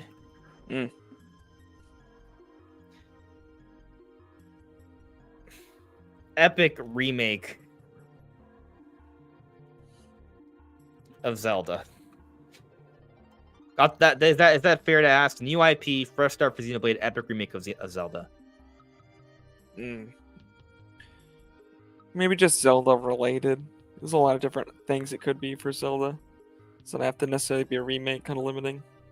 Okay, so I'll just say Zelda related. Yeah. Parenthetical spin-off question mark? Ooh. Or no? That's part of the related. Or should I just make it two separate things? Zelda spin-off, Zelda remake. But then I feel like if we do that, we're almost like diluting the Zelda. You know, like it'll split the votes. Zelda options. Yeah. Zelda related. I think just Zelda related is fine. Remake or spin-off in parentheses. Fair? Fair. Okay. All right. Does everyone know what IP stands for? I mean, it's sure most people are intellectual property. Let me just write new series. No, you guys know. People know it. People are smart. Yeah. They know what's going on. New IP means new series, basically. I didn't proofread. It's fine. What is the next Monolith Soft title? New IP, first start for Xenoblade, Zelda related. Okay. So let's let that play out. Let's check in with the chat for a couple of moments and let's jump into our next topic. Netweed09, are you doing the bingo now or just going to roll into the post-direct stream discussion? I am definitely not doing bingo now. I don't know. I don't always do bingo. Bingo was the first time I did bingo was before the partner direct. I've done a direct bingo.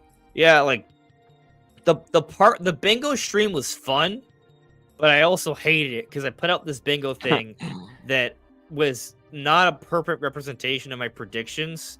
It was more like an amalgamation of fun things that we talked about as a chat, and it was good. That was fun. Yeah. But I kept like, I put too much pressure, and then we didn't get a direct. We got a partner. So I was. Yeah. I think it's just supposed to be something you do for fun, not take it too seriously. Then so maybe if we do it again, I'll just be very clear. This is for fun. Like this is it's not even necessarily predictions. It's just like let's put this bingo, let's put out things out there, and maybe we can get a bingo, right? Like that. If I go at it from that perspective, maybe I'll be less because I think I put too much pressure on myself to like I have to get it right, and then I was still wrong. So you know because I didn't do a direct. Yeah. Everything changed, unfortunately. Or maybe I should just get that bingo and just reuse it because it's been in anticipation for the eventual general direct that we haven't gotten, and now we get it. But there's so much more new information. You know, the new perspective. Sure, but it'd be hilarious if it'd be hilarious if this direct that bingo card gets a bingo, and I think it could happen. So actually, I can't use multiple bingo cards. Yeah. So we'll see. It kind of depends, right? Like I have some ideas. I mean, I don't know. Maybe we could do a bingo stream this Thursday. You know, No, it'd be that's fun. possible. If Pioro starts talking about stuff on Thursday, then we kind of know there is a direct next week, right? And so like a bingo stream Something Thursday would make a lot of interesting, sense.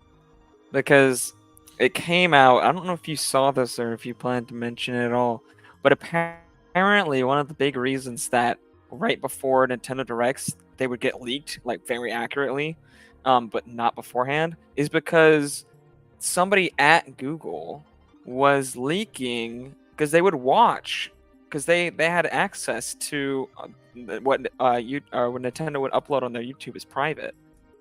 So when the direct would go onto their YouTube channels private, they would look at it, watch it, and then leak it.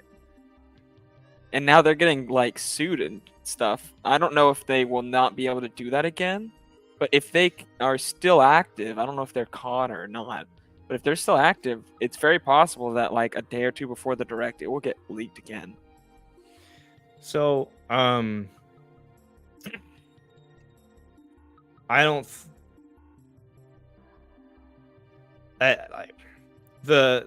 Maybe I misheard you, right? But the leaks from this whole YouTube thing are not about recent leaks. They're about leaks from years ago.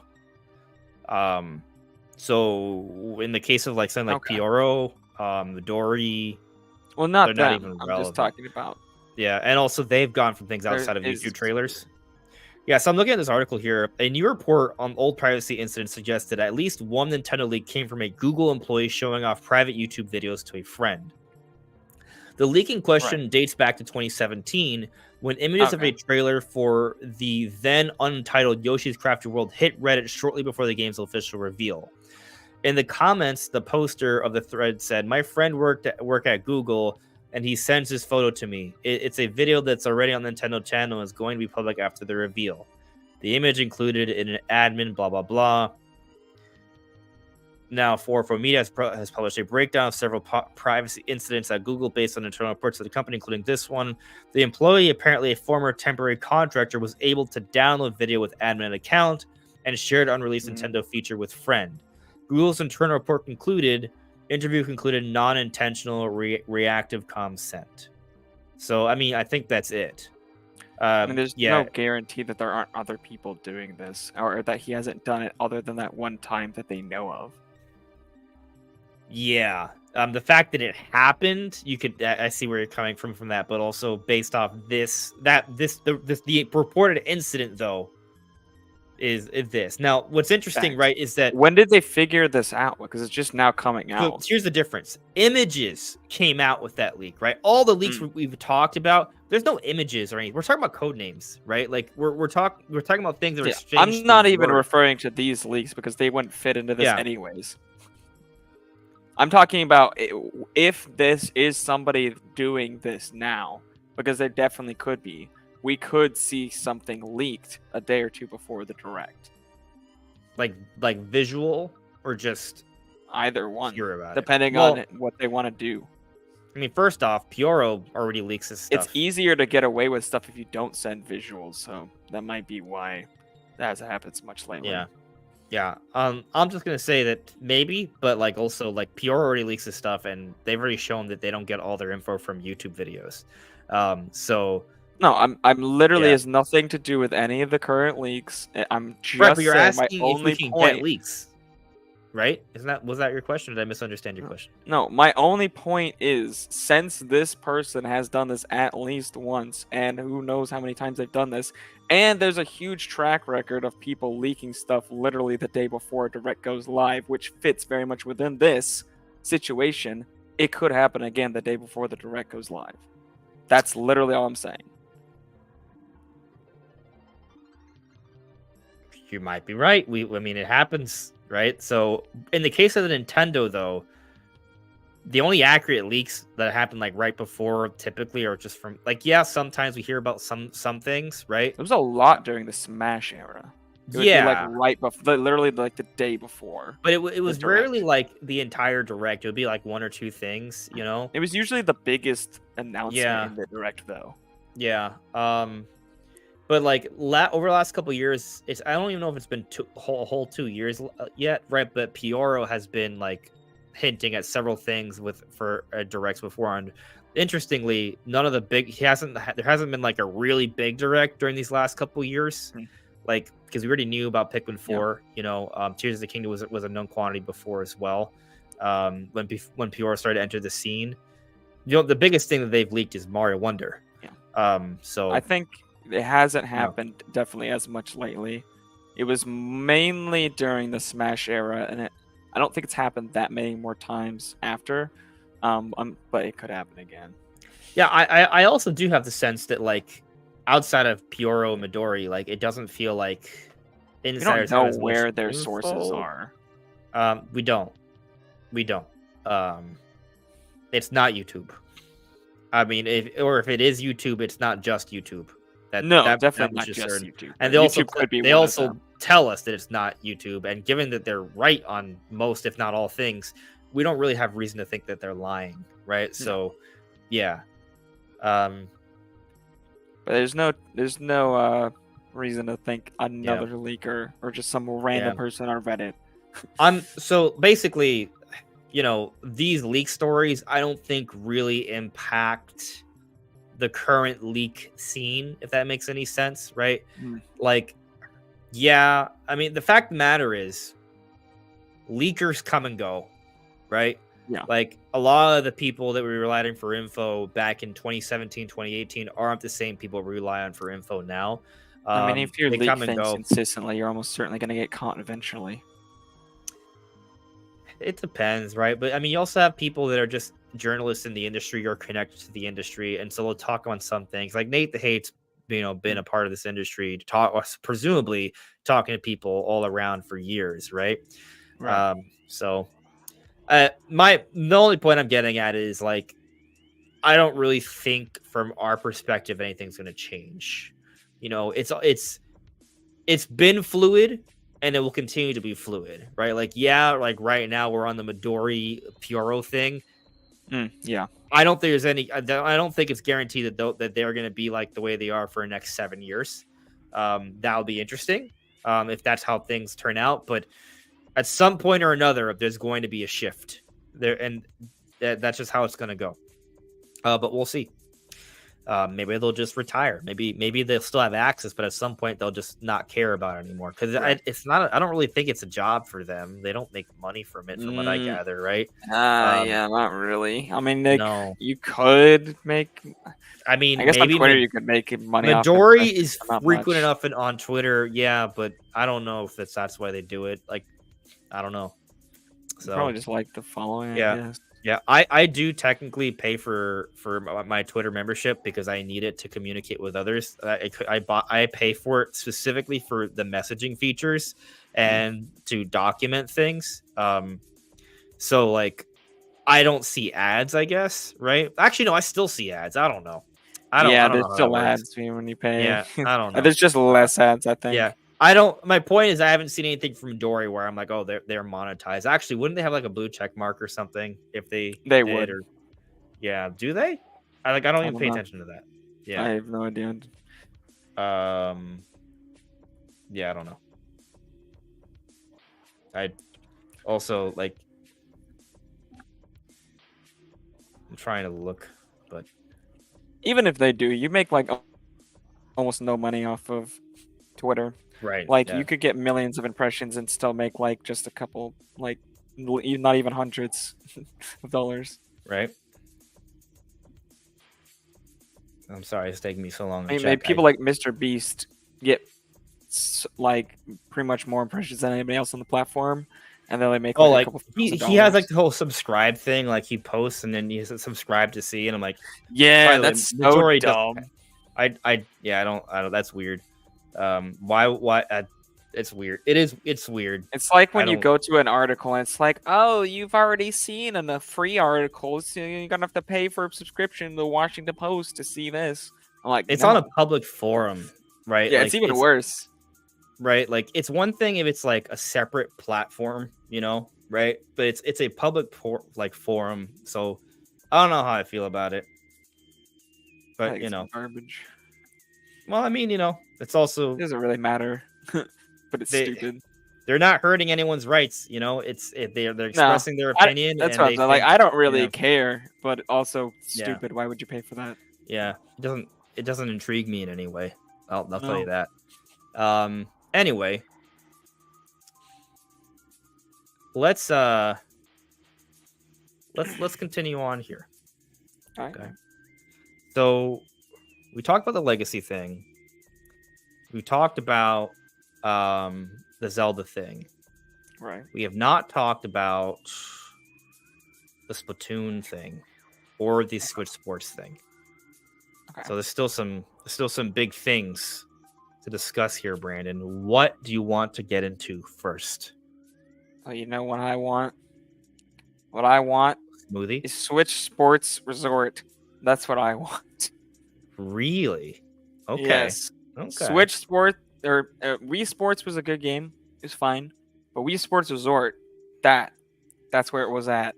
That's the real one. That's the much better game.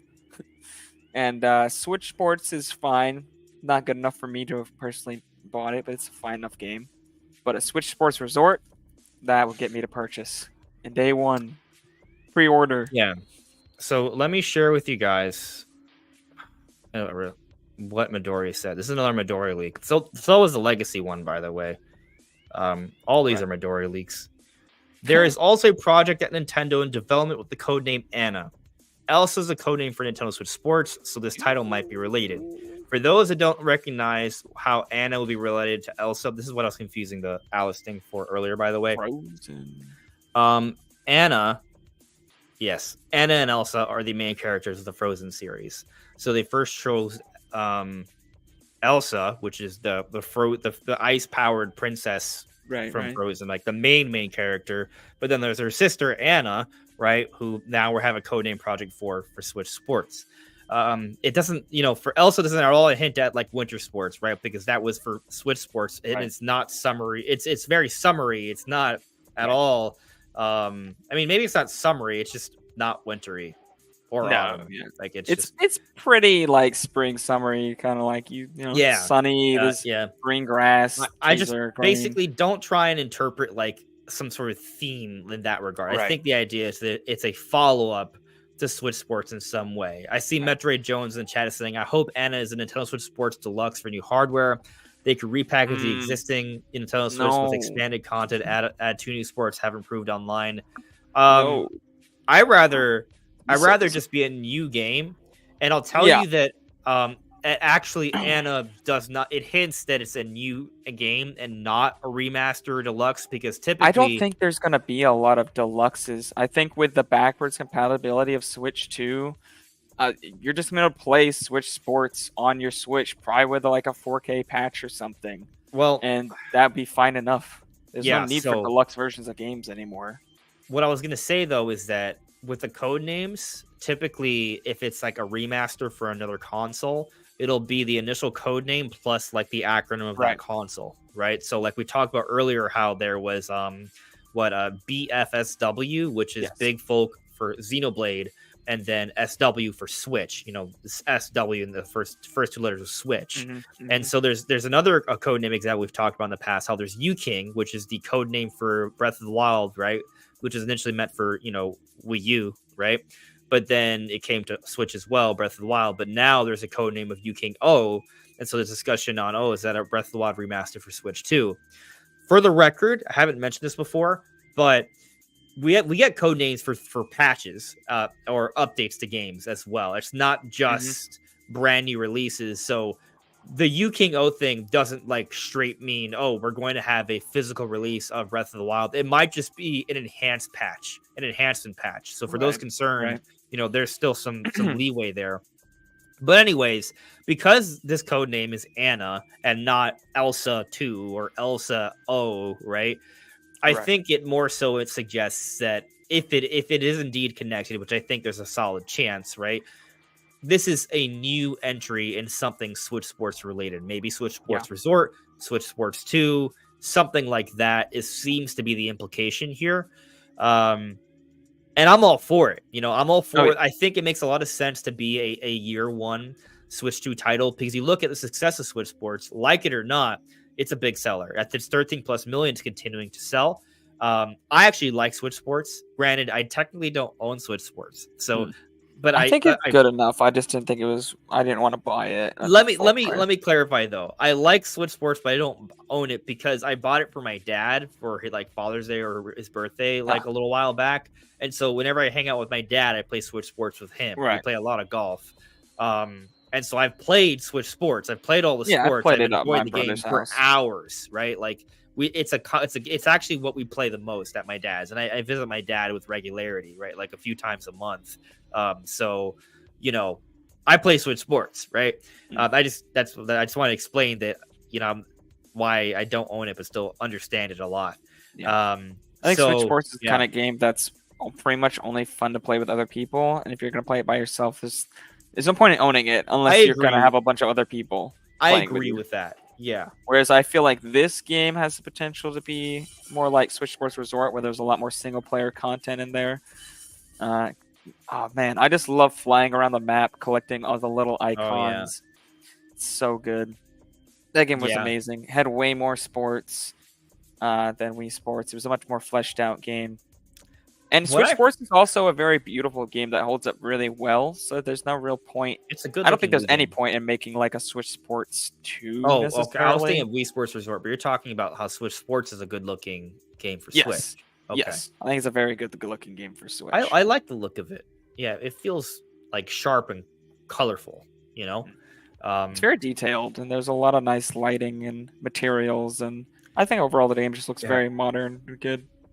I agree. I like the look of it, and I'm interested to see, you know, how they could expand on it. I do wonder if they'll address the criticisms of the lack of depth. That is something. Another thing, Wii Sports Resort came in and added all this depth to more minigames, whereas Wii Sports had a lot less.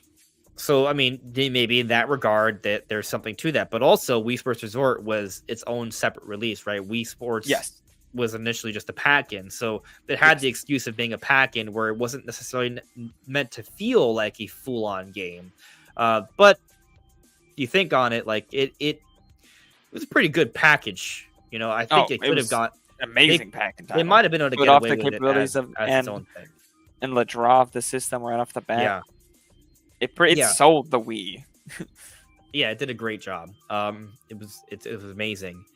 Now, what I'm kind of curious on, like, kind of like thinking about what this could be, right? Like, does this in any way maybe hint at there being some unique controller things about Switch 2 that they would want to demonstrate with this new Switch Sports title? Maybe. Or could it just be, hey, it's the space, it's maybe the technology is like slightly better, like maybe there's better rumble or what have you. But basically from a interface perspective, there isn't that much new in terms of like wacky innovations outside of some button stuff. They've had some stuff, hey, here's like more sports. Excuse me, they had some interesting patents for like control sticks that would like you know how like when you buy like a steering wheel for like a setup for like a racing sim, it has like force feedback. That's the thing. Yeah, so it would have like force feedback in the sticks, so the sticks would actually like press, like try to go back to the center on their own. Also, they had a patent that's very similar to like Sony's PlayStation 5 controllers, where like they can have different amounts of pressure needed to push in the triggers. Those are two things that maybe might make their way into. I mean, that could work for like an archery game. It could, like, you know, so you can feel the feedback as you pull the trigger for the bow, right? Or if there's a flying game, right? Like if there's resistance on the analog sticks, you can that could add a little bit more to the experience, right? As you're flying around, like feel like a gust of wind would like push the controller back in the center. There could be something to that, and that could be pretty fun. I assume that you would be able to like change the amount that like how strong the force feedback is. Sure. Potentially even turn it off. I don't think it's going to be something that's like such a big gimmick that it's like necessary to play. I think it's going to be something that's like nice. Yeah. It does kind of make me want like a Pilot Wings At the same time, though, I think about it like I don't know if I like Pilot Wings enough to spend $60 to $70 on it as its own thing. They had that whole Pilot Wings area in Wii Sports Resort, right? And that was really cool. Like I don't know. Do you think they can? I guess like they could definitely make it's their like a Pilot Wings its own thing, right? Yeah. Like they could, but I feel like we've never gone like a modern Pilot Wings. Like I'm kind of curious, like what could they do to really bring us in for that? Honestly, if they just had a Pilot Wings, which was just this beautiful area to explore where you had to make like, I think if they just do the same kind of concept as like that mode in Wii Sports Resort where you fly around and collect the icons, but if they just flush that idea out more, you can make that into an entire game that would be very fun to play. Would it be a full $60 game? Maybe not. Maybe like $40, $50 title. But I think there's definitely a full game that you could make out of that concept alone. Add a few different wrinkles, mechanics, boom. Almost like the idea of like Pilot Wings being like you live on a small kind of village island, right? Like there's a few towns and maybe there's like one or two like a town, but then some side areas, a factory or two, and maybe it's kind of like your job is to fly things around the island for to help the island run, and maybe there's like some story, right? Like almost like an Earthbound level of like interaction with the town folk, and that's kind of how it is. Maybe almost a little bit like an expanded version of what's that indie game? I played it and beat it recently. It's the where you're the bird and you fly a short hike. Like it's less about hiking, but it's more so about flying around the island and then interacting with the townspeople. And so they kind of build a story around it where you're interacting with the characters, but your job is to fly around the island and deliver goods and stuff. Like, they could make some fun stuff like you have a very limited like range initially, and you gotta like upgrade it so you can bring packages farther and get like more and more packages in one trip or something. What's interesting about that? When I think about the original Pilot Wings, it wasn't just flying a plane though. There were other modes where you could fly like on a jetpack and different things like that. And so like if you actually have a job where it's about delivering goods and stuff throughout the island, you can even have parts where you're outside of the ship or outside of your plane, or maybe you do walk a little bit around, talk to people, but also like you have different jobs where maybe you do have the jetpack and do stuff like that, right? So that could be, I don't know. I actually, like when I think about it like this, when I flesh it out in this way where it's kind of like that, it sounds really cool. So I would like that. Yeah, it'd be fun. It's interesting though, since we're talking about Pilot Wings, there's another game that was kind of included in Switch Sports. There was the wave racing game, yes, which I liked, but also it hurt my soul that there wasn't like an actual wave racer. So if they would give us Switch Sports Resort and there is essentially a Pilot Wings mode and a wave race mode, I'll be happy they are there. But also there'll be part of me like, yeah, but what about a full game? I remember loving Switch Sports Resort's like sword mode because you would journey around the island and just fighting hordes of enemies. That was really cool. They had that one as well as the one where you're above the water and you just gotta hit each other off the platform. They'd like duel. Yeah. Brandon, let me ask you a question that could potentially get me burned at the stake. That was maybe a bad thing to say, but would you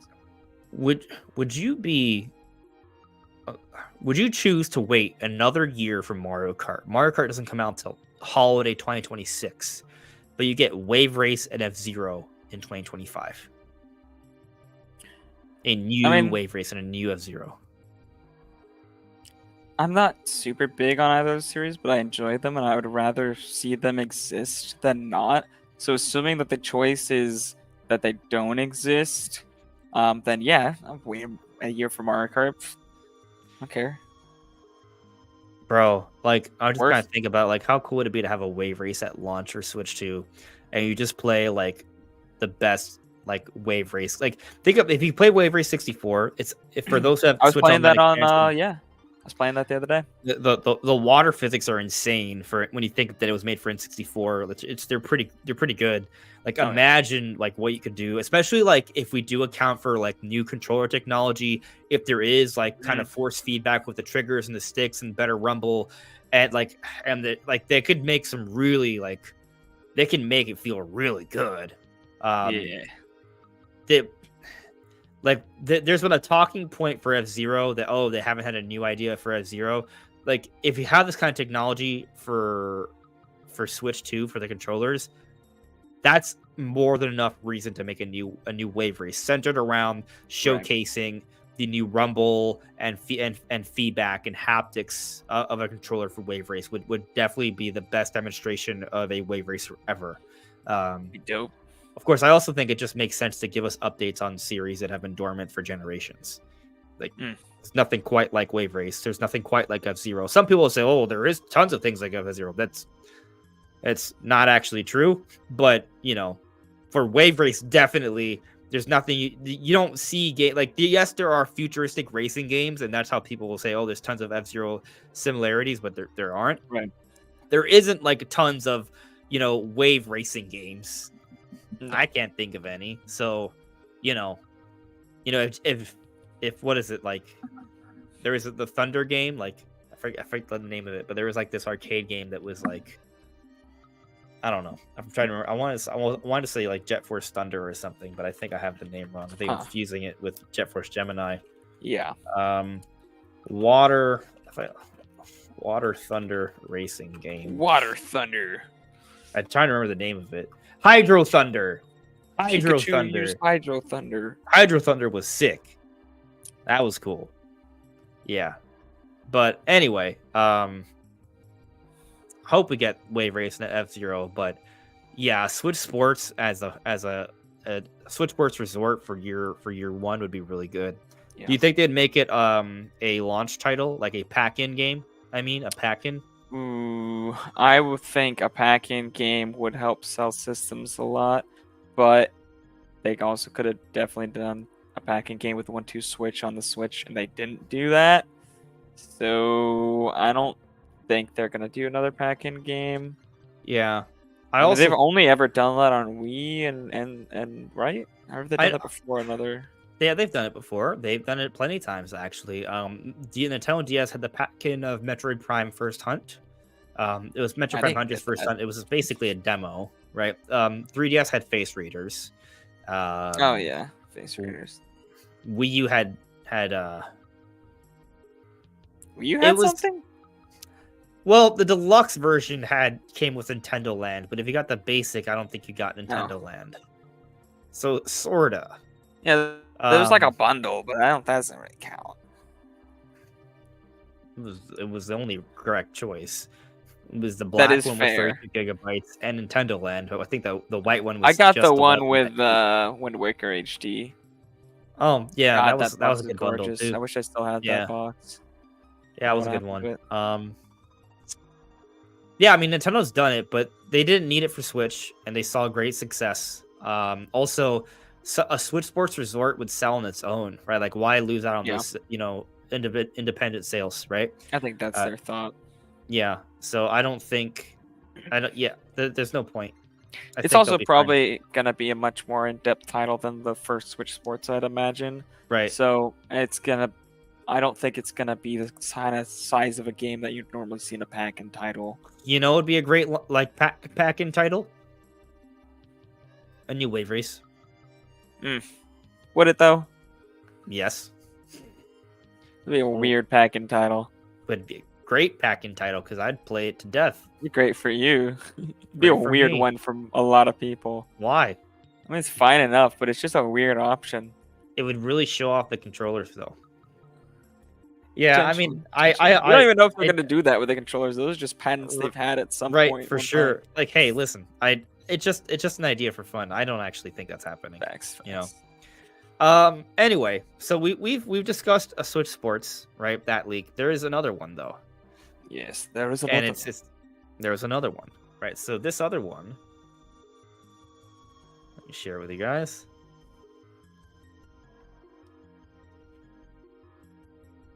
Midori again. There is a game project at Nintendo with the codename Spiral.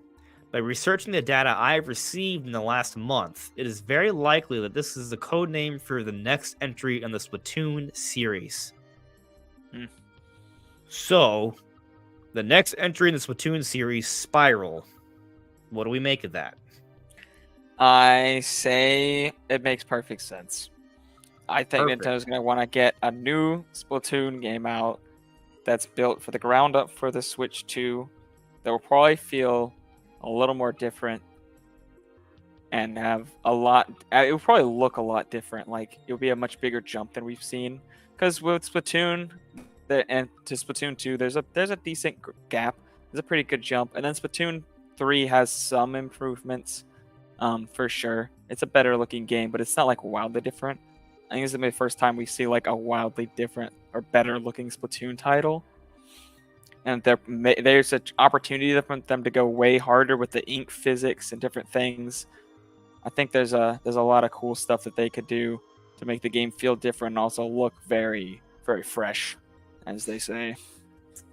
So, just to go over the code names for Splatoon.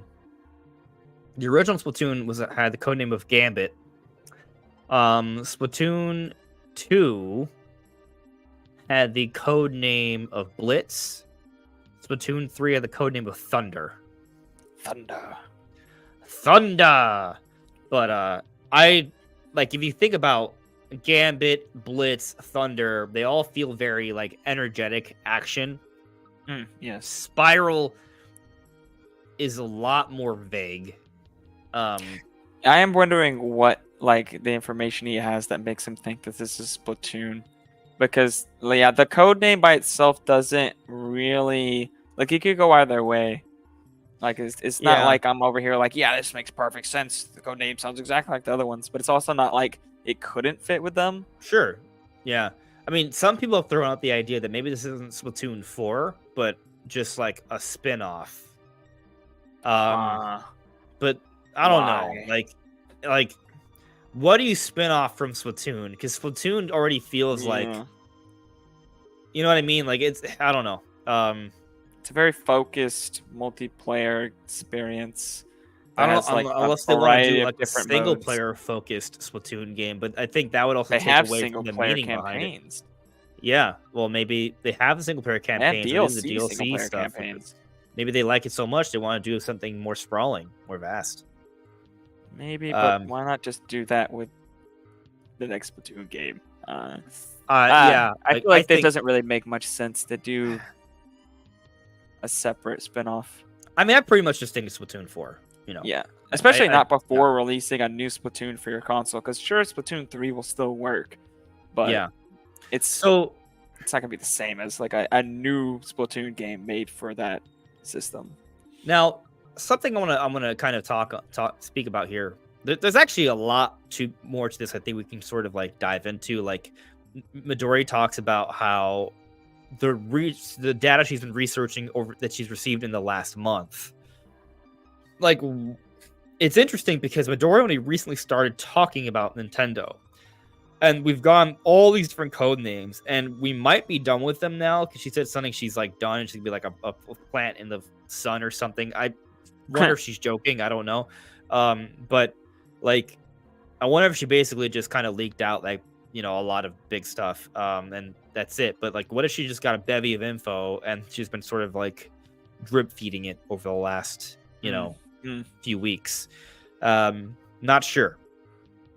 But what I want to kind of address first with you, Brandon, is just how we had this conversation last week. The Animal Crossing, I thought, made more sense to be the next game because both these games are made by the same EPD group. Right. Now, I think something that should be noted is perhaps both can be in the works at the same time. And we did kind of touch on that last week. But is there perhaps an implication here that because we're hearing about this code name now, along with all the other code names we've heard about recently, that there's okay, this is coming sooner? Should we expect Splatoon 4 in the first year Switch 2 next year, right? And then Animal Crossing being saved for later, despite the fact that Splatoon, we did just get the latest offering of Splatoon 3. We just had the DLC wrap up earlier this year, and Animal Crossing's been done for a little while already. You would think it'd go the other way around. What's your take on this? I think Splatoon is the type of game that, first off, makes more sense to release quicker. Multiplayer shooters are the types of games that have very relatively quick lifespans, and there's an audience of people who will definitely buy a new one every couple of years, if not every year. In the case of many big shooter franchises, it's something that people are used to doing with multiplayer shooters. I think it's also something that's going to be a lot quicker to make than Animal Crossing. I think Animal Crossing probably takes a lot more time and work. Whereas Splatoon's something that they can come out with a little bit easier, a little bit quicker.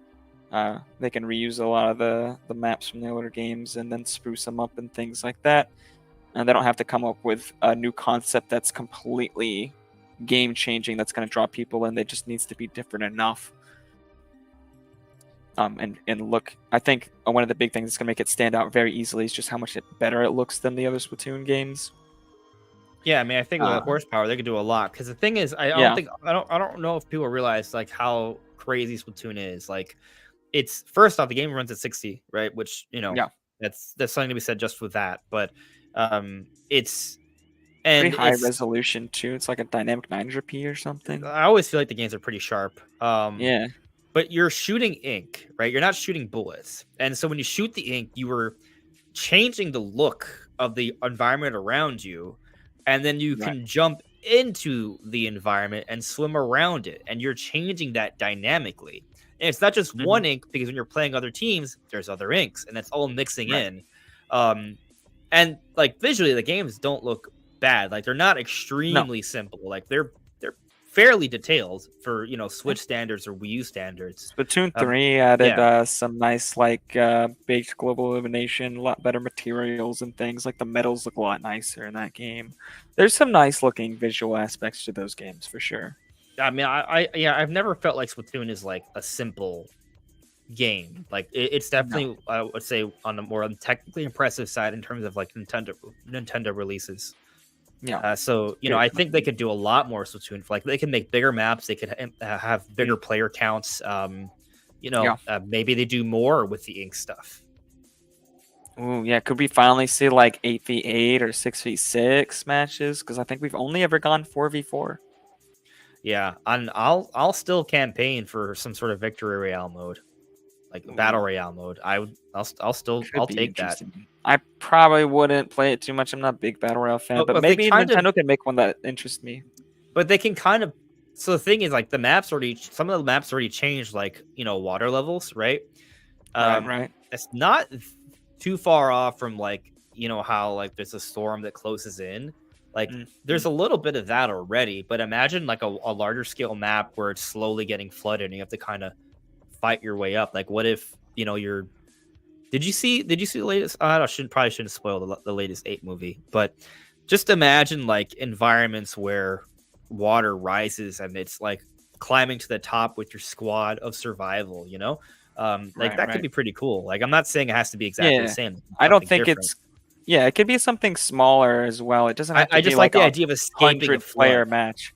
Right. It'd probably be something like just like a few teams, because you also have to keep in mind that like there's only so many different colors, and then eventually you have to be able to tell your ink from other ink pretty easily. So you don't want too many different colors. But if you have like 5 teams of 4, that's still 25 people in a match, all trying to get to one objective or like all survive, and as the water's rising, that's still a good amount. You could even have like 10.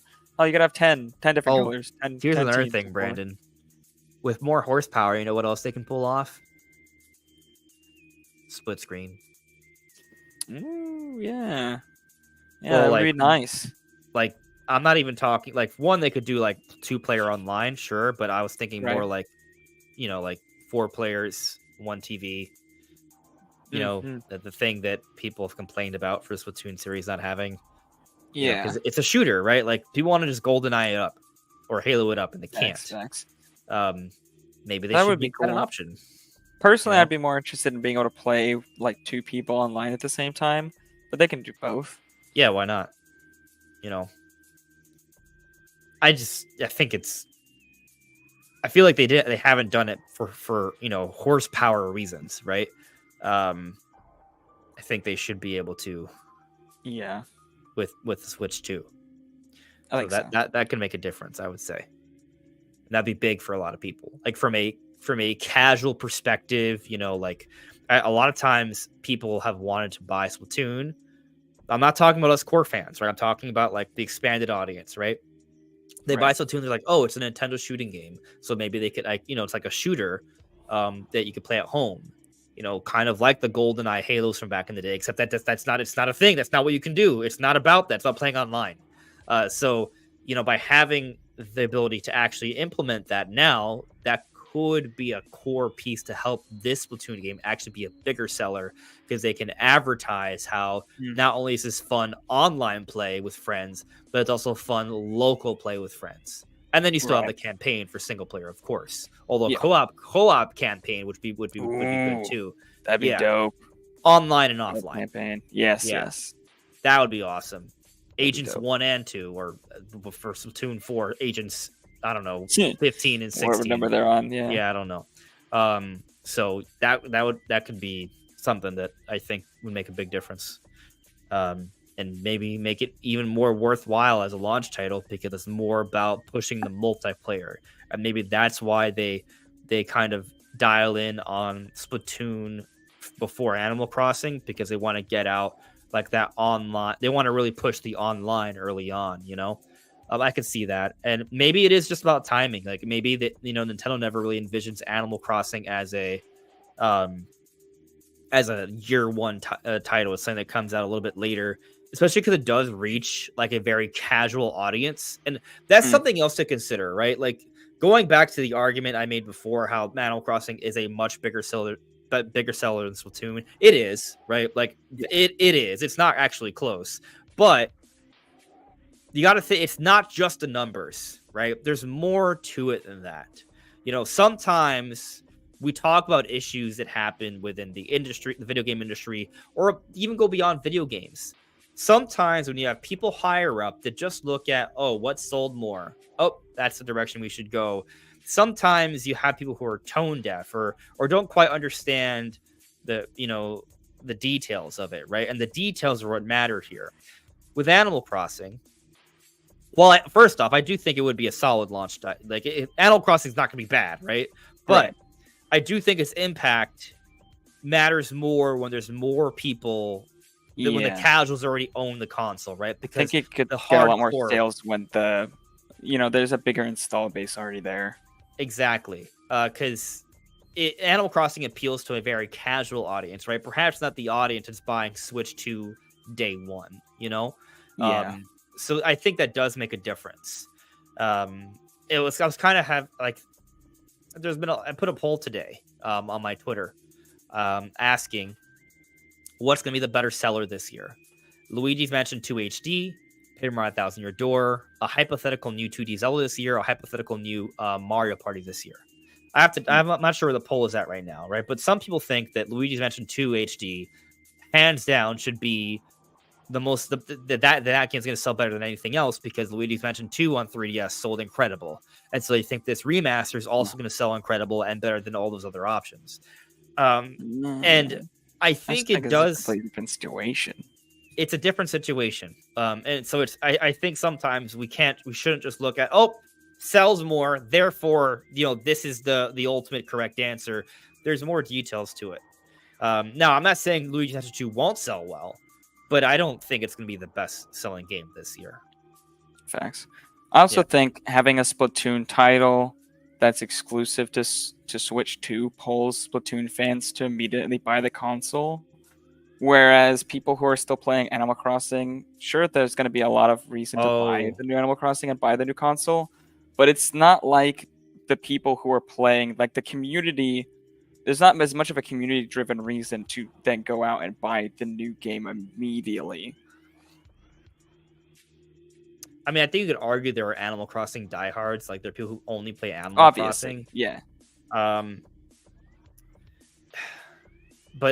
there are Splatoon diehards, and it's an online game. Like all they play is Splatoon. Yeah, that's my point. It's an online game, so I think you could also argue it's kind of like Pokemon, right? Like there are people who only play Pokemon. So when new Pokemon comes out, guess what? They are buying that Pokemon game, right? So like for Splatoon, I see and understand your argument, and I agree with it, but I did bring up the Animal Crossing thing because you could be like, oh, there's also a diehard Animal I Crossing think fan, in and there the end is. it might But come down to Splatoon is probably just a quicker game to make than a new Animal Crossing game because of how yeah, deep the features are and how complicated they are. Like I imagine the bug testing for of the island stuff that they added in New Horizons must have been insane. Like now just all the customization you could do and making sure that all works correctly. yeah, I'll just tell you that I like Splatoon more than Animal Crossing. So, Mm, I prefer. I mean, so we're clear. Last week I was arguing Animal Crossing, even though I like Splatoon more, right? right. But I personally would prefer it, and maybe there's something to that, right? And in the We sense also that got I'm speaking not just for myself, but for the hardcore Nintendo fan base, like the people that are going to buy Switch 2 day one, like maybe Splatoon in that first year mm, does kind of send a different message than Animal Crossing, if that makes sense. I also think Splatoon 4 is not the only Splatoon game we're going to get on Switch 2. I think there will likely also be 2 entries on that system. Splatoon 5. Yeah, I do think Splatoon 5 will be on Switch 2. So Maybe that's I the would pattern. imagine they'll come out with Yeah. one in the first or second year of Switch 2, and then, later towards the end of the generation, they'll come out with another one. Yeah. And it's interesting because I think like there is like this conversation that Splatoon 3, like it feels like, oh, we didn't need it. And so why rush Mm, into Splatoon 4 when we didn't really need Splatoon 3? First off, I actually really like Splatoon 3. I think the yeah. only reason I didn't play it as much was because of online connectivity issues. Actually, you and I played it a lot, Yeah, and that we was didn't mainly the continue it reason. because we kept getting disconnections. That Yeah, was it. killed Because my freaking yeah, score in Salmon Run. Kept getting bumped down ranks because I was disconnecting. yeah. So I think I'm not sure how much the point stands because like Splatoon 2 came out immediately after Splatoon 1. So Yeah, and nobody complained about that. no, people were excited about it with the new hardware and stuff, and I think maybe the same Yeah. argument can be made for Splatoon 4. I mean, Splatoon 3 came out 2022, technically, right? Yes, Yes, it did, and it's weird that the DLC took this long. But it is weird. with if Splatoon 4 comes out in 2025, 3 years removed around the same time, that's an even bigger gap than the gap between Splatoon, Yeah. 1 and 2. And Also, think if it's it's on possible new it might come out hardware, early 2026. sure, right? Like, yeah. I mean, it doesn't even have to be in the first year, right? We're just kind of we're making leaps here in what could happen. But I mean, I think if they're trying to emulate 2017, where there's like back-to-back significant releases, right? We're talking about Right. like 7 to 8 major Nintendo titles in a 9-month span. Splatoon 4, obviously would be a good fit if they're trying to mimic that. Yeah. Yeah. So if that's what they do, great. I would love it. Hell yeah. Yeah. So coming back to the chat here, is there anything else? I mean, I'm sure there's other things we could talk about. So, guys, if there's anything else you'd like to discuss, we are wrapping up the show now. So put in your theories, questions that you want us to talk about, and give our own thoughts on in the chat now. At me, refer to me, put my name in there so I notice. We'll get to it these next few minutes. But checking this poll here, I had asked 50 minutes ago, what is the next Monolith Soft title? Got 105 votes 50 minutes ago, and I put 3 options: new IP, fresh start for Xenoblade, or something Zelda related, right?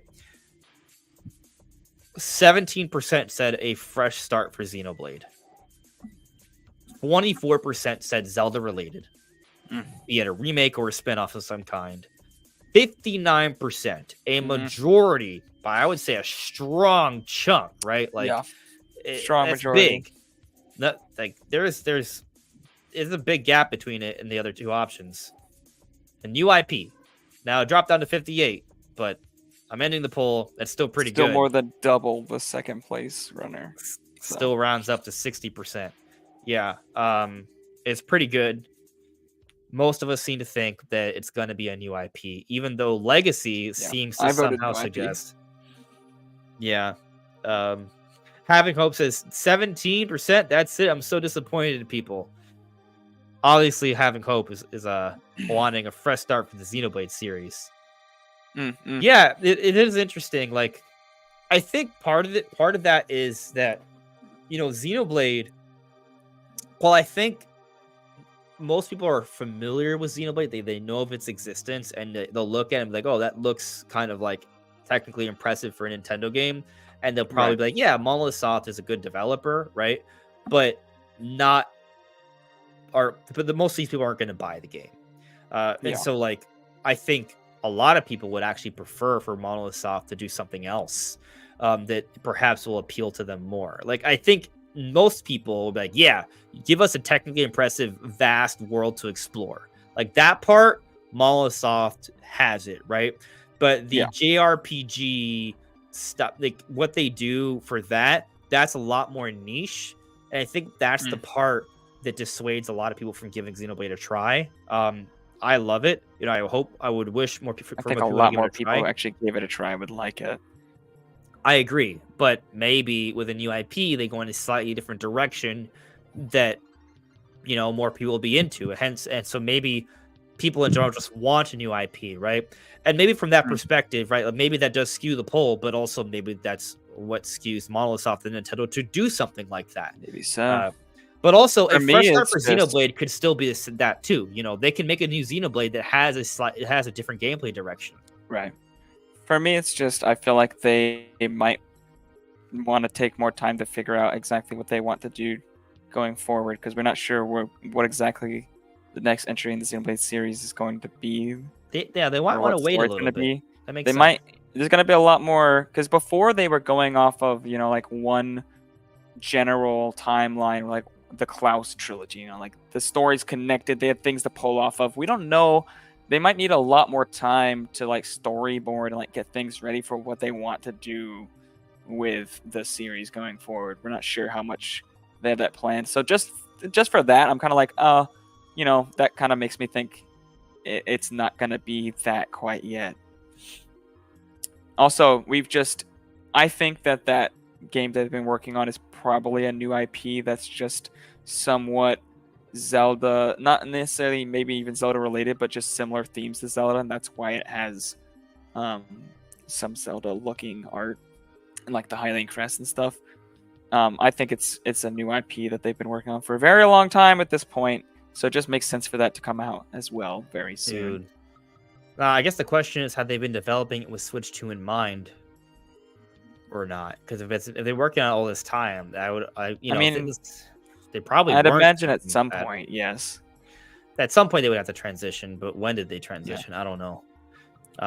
Likely with enough time. I think Nintendo's been thinking about the Switch 2 for, obviously they have been for pretty much since the Switch 1 released. But the current, what the Switch 2 is, I think has been set in stone for a little bit longer than is typical for a generation. I think Nintendo could have probably come out with the Switch 2 last year or even sooner if they wanted to. Like, there was the hardware, it all existed. Yeah. So I think that these developers have had a lot, especially someone like Monolith Soft 2 would definitely know and exactly what's happening with the Switch 2 and be part of the plans for that. To think that them knowing Xenoblade 3 is going to come out very late in the generation and then to pretty early on switch this new IP over to something for Switch 2, knowing that it would release for that system, makes sense. Brandon, I know this may seem random, but I think I just decided that Metroid Prime 4 has to be cross-gen. Okay. I think it just doesn't make sense at this point to release it. I think they've been working on a cross-gen version for a while. It was probably supposed to come out this year with Switch.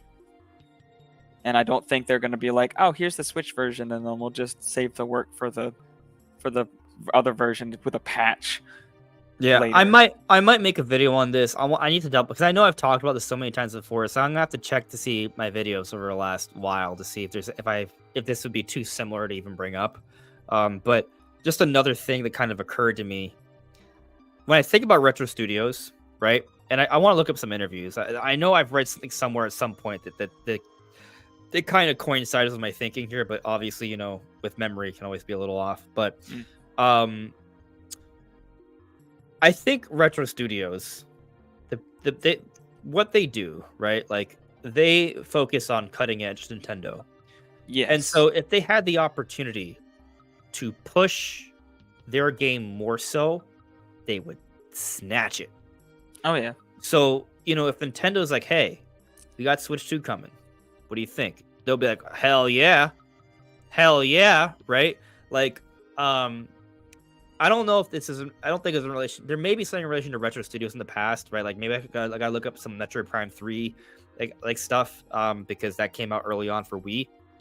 But I think that with what was it, Twilight Princess, right? There were conversation points about maybe enhancing the visuals on Wii back then, but they decided just for controls because of the direction of the system. Switch 2 is not going to be about, hey, we improved the controls. No, we improved the power, right? And yes, so like there's a vaster gap there. And I kind of have the sense that, obviously this is my own thoughts, right? I don't know what they're going to do, but I kind of think that Retro Studios is definitely going to want to output the most impressive game they can. I think they would work on a cross-gen version. I mean, we know they've been game testing since early last year, right? So like, that's a long time. Talked about, they haven't even shown us footage yet. When's it coming out? Yeah, we haven't seen anything of the game. I don't think that they're over here just like unaware or don't care that the Switch 2 is coming out soon. We read those interviews. I don't remember exact the wording, but they definitely, like, they said themselves, like, one of their big focuses is pushing graphics on Nintendo hardware. They didn't say that, those not the exact words, but that's essentially what they said. Like, that's the key mission statement for their company. Absolutely. They've also been working on this game for over half a decade. Yeah. Like, how long is it going to be before their next game? Maybe they want to really maximize here and make sure that they get this game running really well for both systems. Yeah.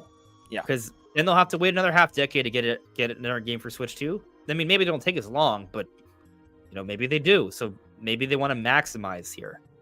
Of course, you could do a patch, but I mean, we've talked about this before. I don't think a patch it's nowhere near the same impact. Not the same. No.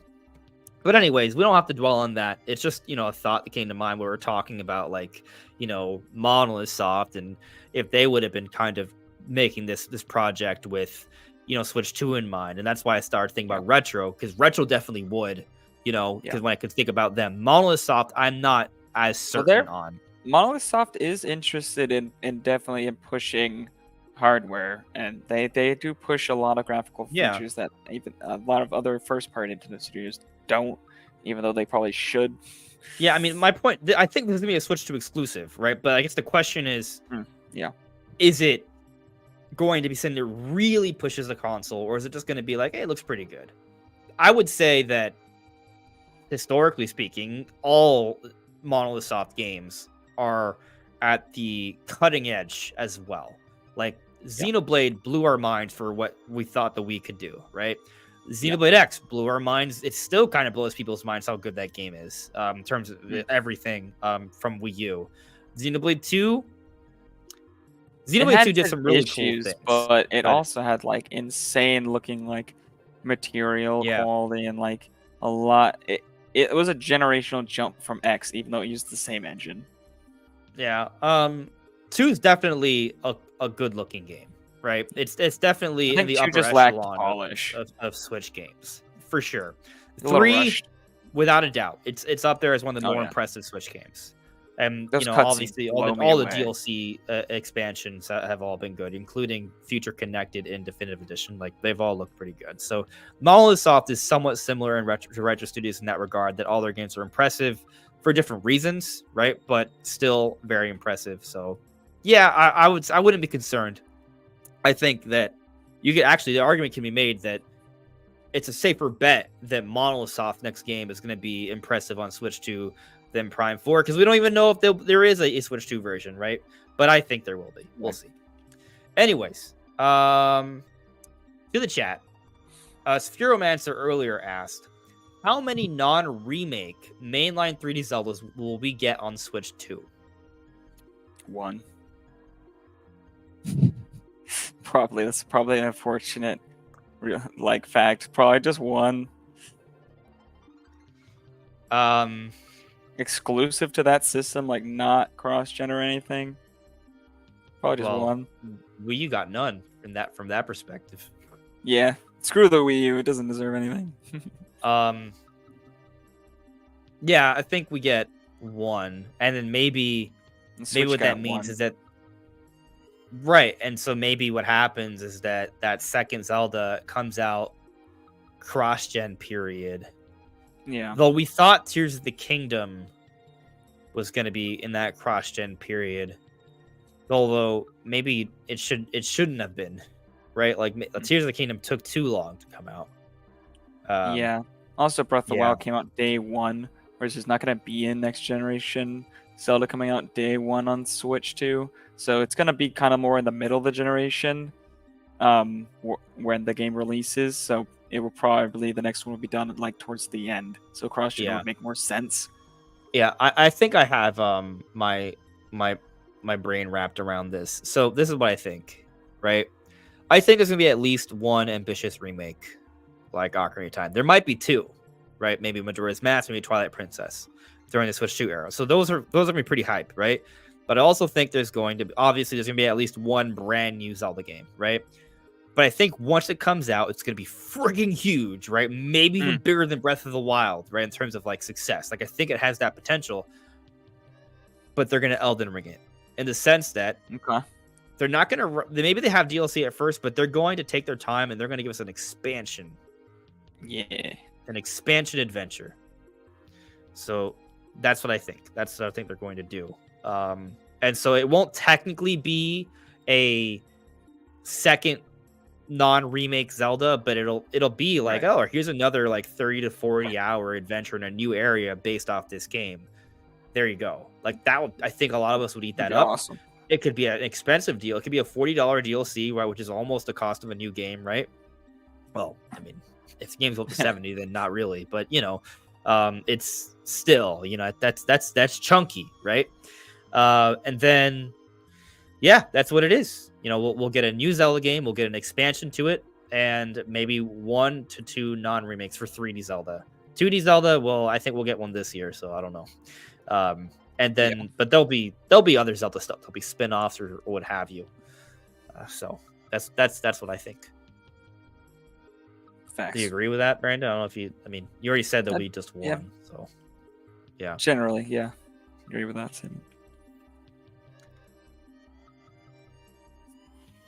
Ninja added me earlier saying not many people talked about this, but around 2019, Shinya Takahashi said he is fond of Wave Race and wants it to come back. That's a good man. I agree. It should come back.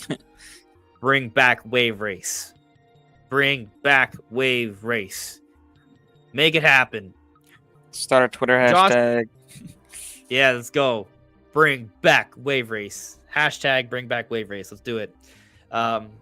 Joshua LaPage or LaPag Sullivan asks me, I heard the new Kirby game is in development. Do you know anything about this? I don't know what you heard, and I don't know anything, but actually there probably a rumor recently about a new Kirby game? I don't know. I wouldn't be surprised if a few weeks ago is some interview somewhere they're working on a Kirby game. But I'll tell you this. I don't really need rumor or anything. There is another Kirby game in the works. There's always a Kirby game in the works. They come out so often. But I would have to say, just from a logic perspective, you look at how successful Forgotten Land was, the first 3D Kirby game ever. It became the best-selling Kirby game ever. I don't see why they wouldn't be following that up. I also find it curious that we haven't gotten anything new Kirby this year. And all we got last year was a remaster of a 2D Kirby game. And it was early in the year. So I kind of have the sense. But otherwise, it did. It had an epilogue campaign. It was cool. Yeah. But the Maglora's Quest or something. But the point I'm trying to make here is that it doesn't seem like they're spending a lot of the resources on making smaller Kirby games. I think they are diving into, let's get the next 3D Kirby, the next Forgotten Land style Kirby game out as soon as possible in a reasonable way. They're not going to rush it, but and so that potentially is also a new game that could come out in the next year or the year after for Switch 2. So I think there is a Kirby game in development. I don't know, but I think I'll bet money. You know, I don't know who I bet to, because like, how do you disprove that? And also it won't be disproven because of course there is. But I guess the question is, what is the next mainline Kirby? Because they could turn around. The sun's gonna rise tomorrow. Sure, but something that could happen is that instead of getting a Forgotten Land sequel, we get another side-scrolling Kirby game, which they could do. It wouldn't mean they wouldn't go back to Forgotten Land. It just means they'll wait. You know, they'll do a new 2D Kirby first, then new 3D Kirby. But I hope if they do new 2D Kirby, it's at least something like super, like Robobot. Inspired, like Planet Robot, something special. I'd be okay with it, but the one that came out on Switch was not it. I didn't, and it was not it. I agree. I just think, I mean, especially if they've given us like a remaster of Return to Dreamland Deluxe recently, like there's even less reason to give us another 2D Kirby. But for a sequel to Forgotten Land is going to do so much better. And I'm not saying a direct sequel. It doesn't have to be Forgotten Land 2. I just mean Kirby, 3D Kirby. Give us another 3D Kirby game. It's going to do well. We know it's going to do well. So, Bro, I'm so excited for how that's going to look, too, because Forgotten Land already looks so beautiful in Switch. It's already one of the best looking Switch games. Yeah. That's so good. Yeah. We'll see. Bruce Dickinson says Monolith is Nintendo's Naughty Dog in terms of talent. That is an interesting comparison. I would say Retro Studios is probably closer to Naughty Dog. But also, when was the last Retro Studios game that came out? Fair, but that's not like Naughty Dog is releasing a ton of games right now either. Don't they come out with games more often than Retro Studios? I mean, yes, technically, yeah. But the last game they released was The Last of Us Part 2, which was a while ago, and then before then was The Last of Us Part 1, which was like an entire generation nearly in between those two games. And then before then was Uncharted 4. They've been making games for a long time. There's some gaps, and lately, I don't think they've made a single exclusive PS5 game. Well, there's The Last of Us Part 2 remastered. Right, yeah, that's this year. Last of Us Part 1 came out. Last of Us Part 1's a remake, right? Yes. That came out in 2022. Uncharted Legacy of Thieves Collection. The Last of Us Part 2. They come out with games more often than Retro Studios, for sure. But it's not like they come out with a ton of games very often. I see how this is confusing. More so lately. They used to, back in like the PS3 days, they came out with games pretty often. They came out with Uncharted 1, 2, and 3 that generation. They have not come out with a single exclusive PS5 title. They need to make a new Jak game. Jak and Daxter. That'd be dope. That would be dope as hell. They got Ratchet and Clank. Why not get your boy Jak and Daxter back? I would love that. That'd be so awesome.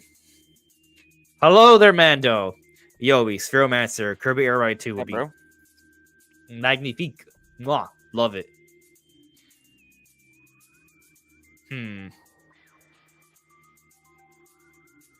Captain Doge asks, I wonder what the code names were for Prime games. That's a good question. I don't know. I wonder if we have something for that. I don't think we do. I have no idea. I have this list here that kind of gives code names that we've known about. Metroid Dread was Cazadora. Metroid Samus Returns was Matadora. Keep in mind, these are made by Mercury Steam, so that's a Spanish developer, hence why Matadora, Cazadora. Metroid Prime Federation Force was Chameleon. So, to me, that just says so it had no identity. It had an identity crisis. Yeah, I don't know. There's nothing. I'm very curious. Let me see if a Google search will Metroid Prime code name. I'm trying to find if there's anything. It may be out there somewhere, right? But that doesn't mean it's easy to find.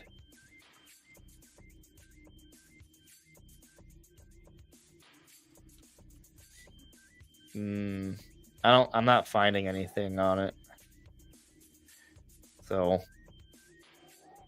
I'm checking a few different places where maybe. No, I don't think so. I don't think we have one. I'm not saying it doesn't exist. I just can't find it. So I don't know if anyone in the chat knows if the Metroid Prime series has had a code names. I think the other thing with Prime 4, like, I mean, maybe they gave it a code name, but it's kind of like there's no secrecy behind it, right? Like Metroid Prime 4, Metroid Prime. Everyone knew about Metroid Prime 4's existence and development before it started, because it was canceled and then restarted elsewhere. I'm not saying they can't still have a code name for it, but it's just interesting. It's less important. Yeah. I mean, I don't know how important are code names anyways, Nah, not too important. I mean, usually. For example, codename Spiral, which is supposedly Splatoon 4. Everyone knows it's Splatoon 4, right? Like, they already know it's Splatoon 4, right? Why bother with a codename of Spiral? Like, it just is what it is. So, yeah, exactly, Captain Doge. It's just interesting. Yeah. Anyways, I think we've reached a natural conclusion for tonight's stream. It has been a good time. Thank you for everyone showing up. Thank you for all the likes. It's been fun. Brandon, thank you for taking part in this conversation. Glad we've gone back to a little bit more of a regular, schedule between you and I doing this together. Yeah. I think it makes them a lot more interesting. So, yeah. But I hope you all have a good night. We'll see you soon. Take care. Bye, guys.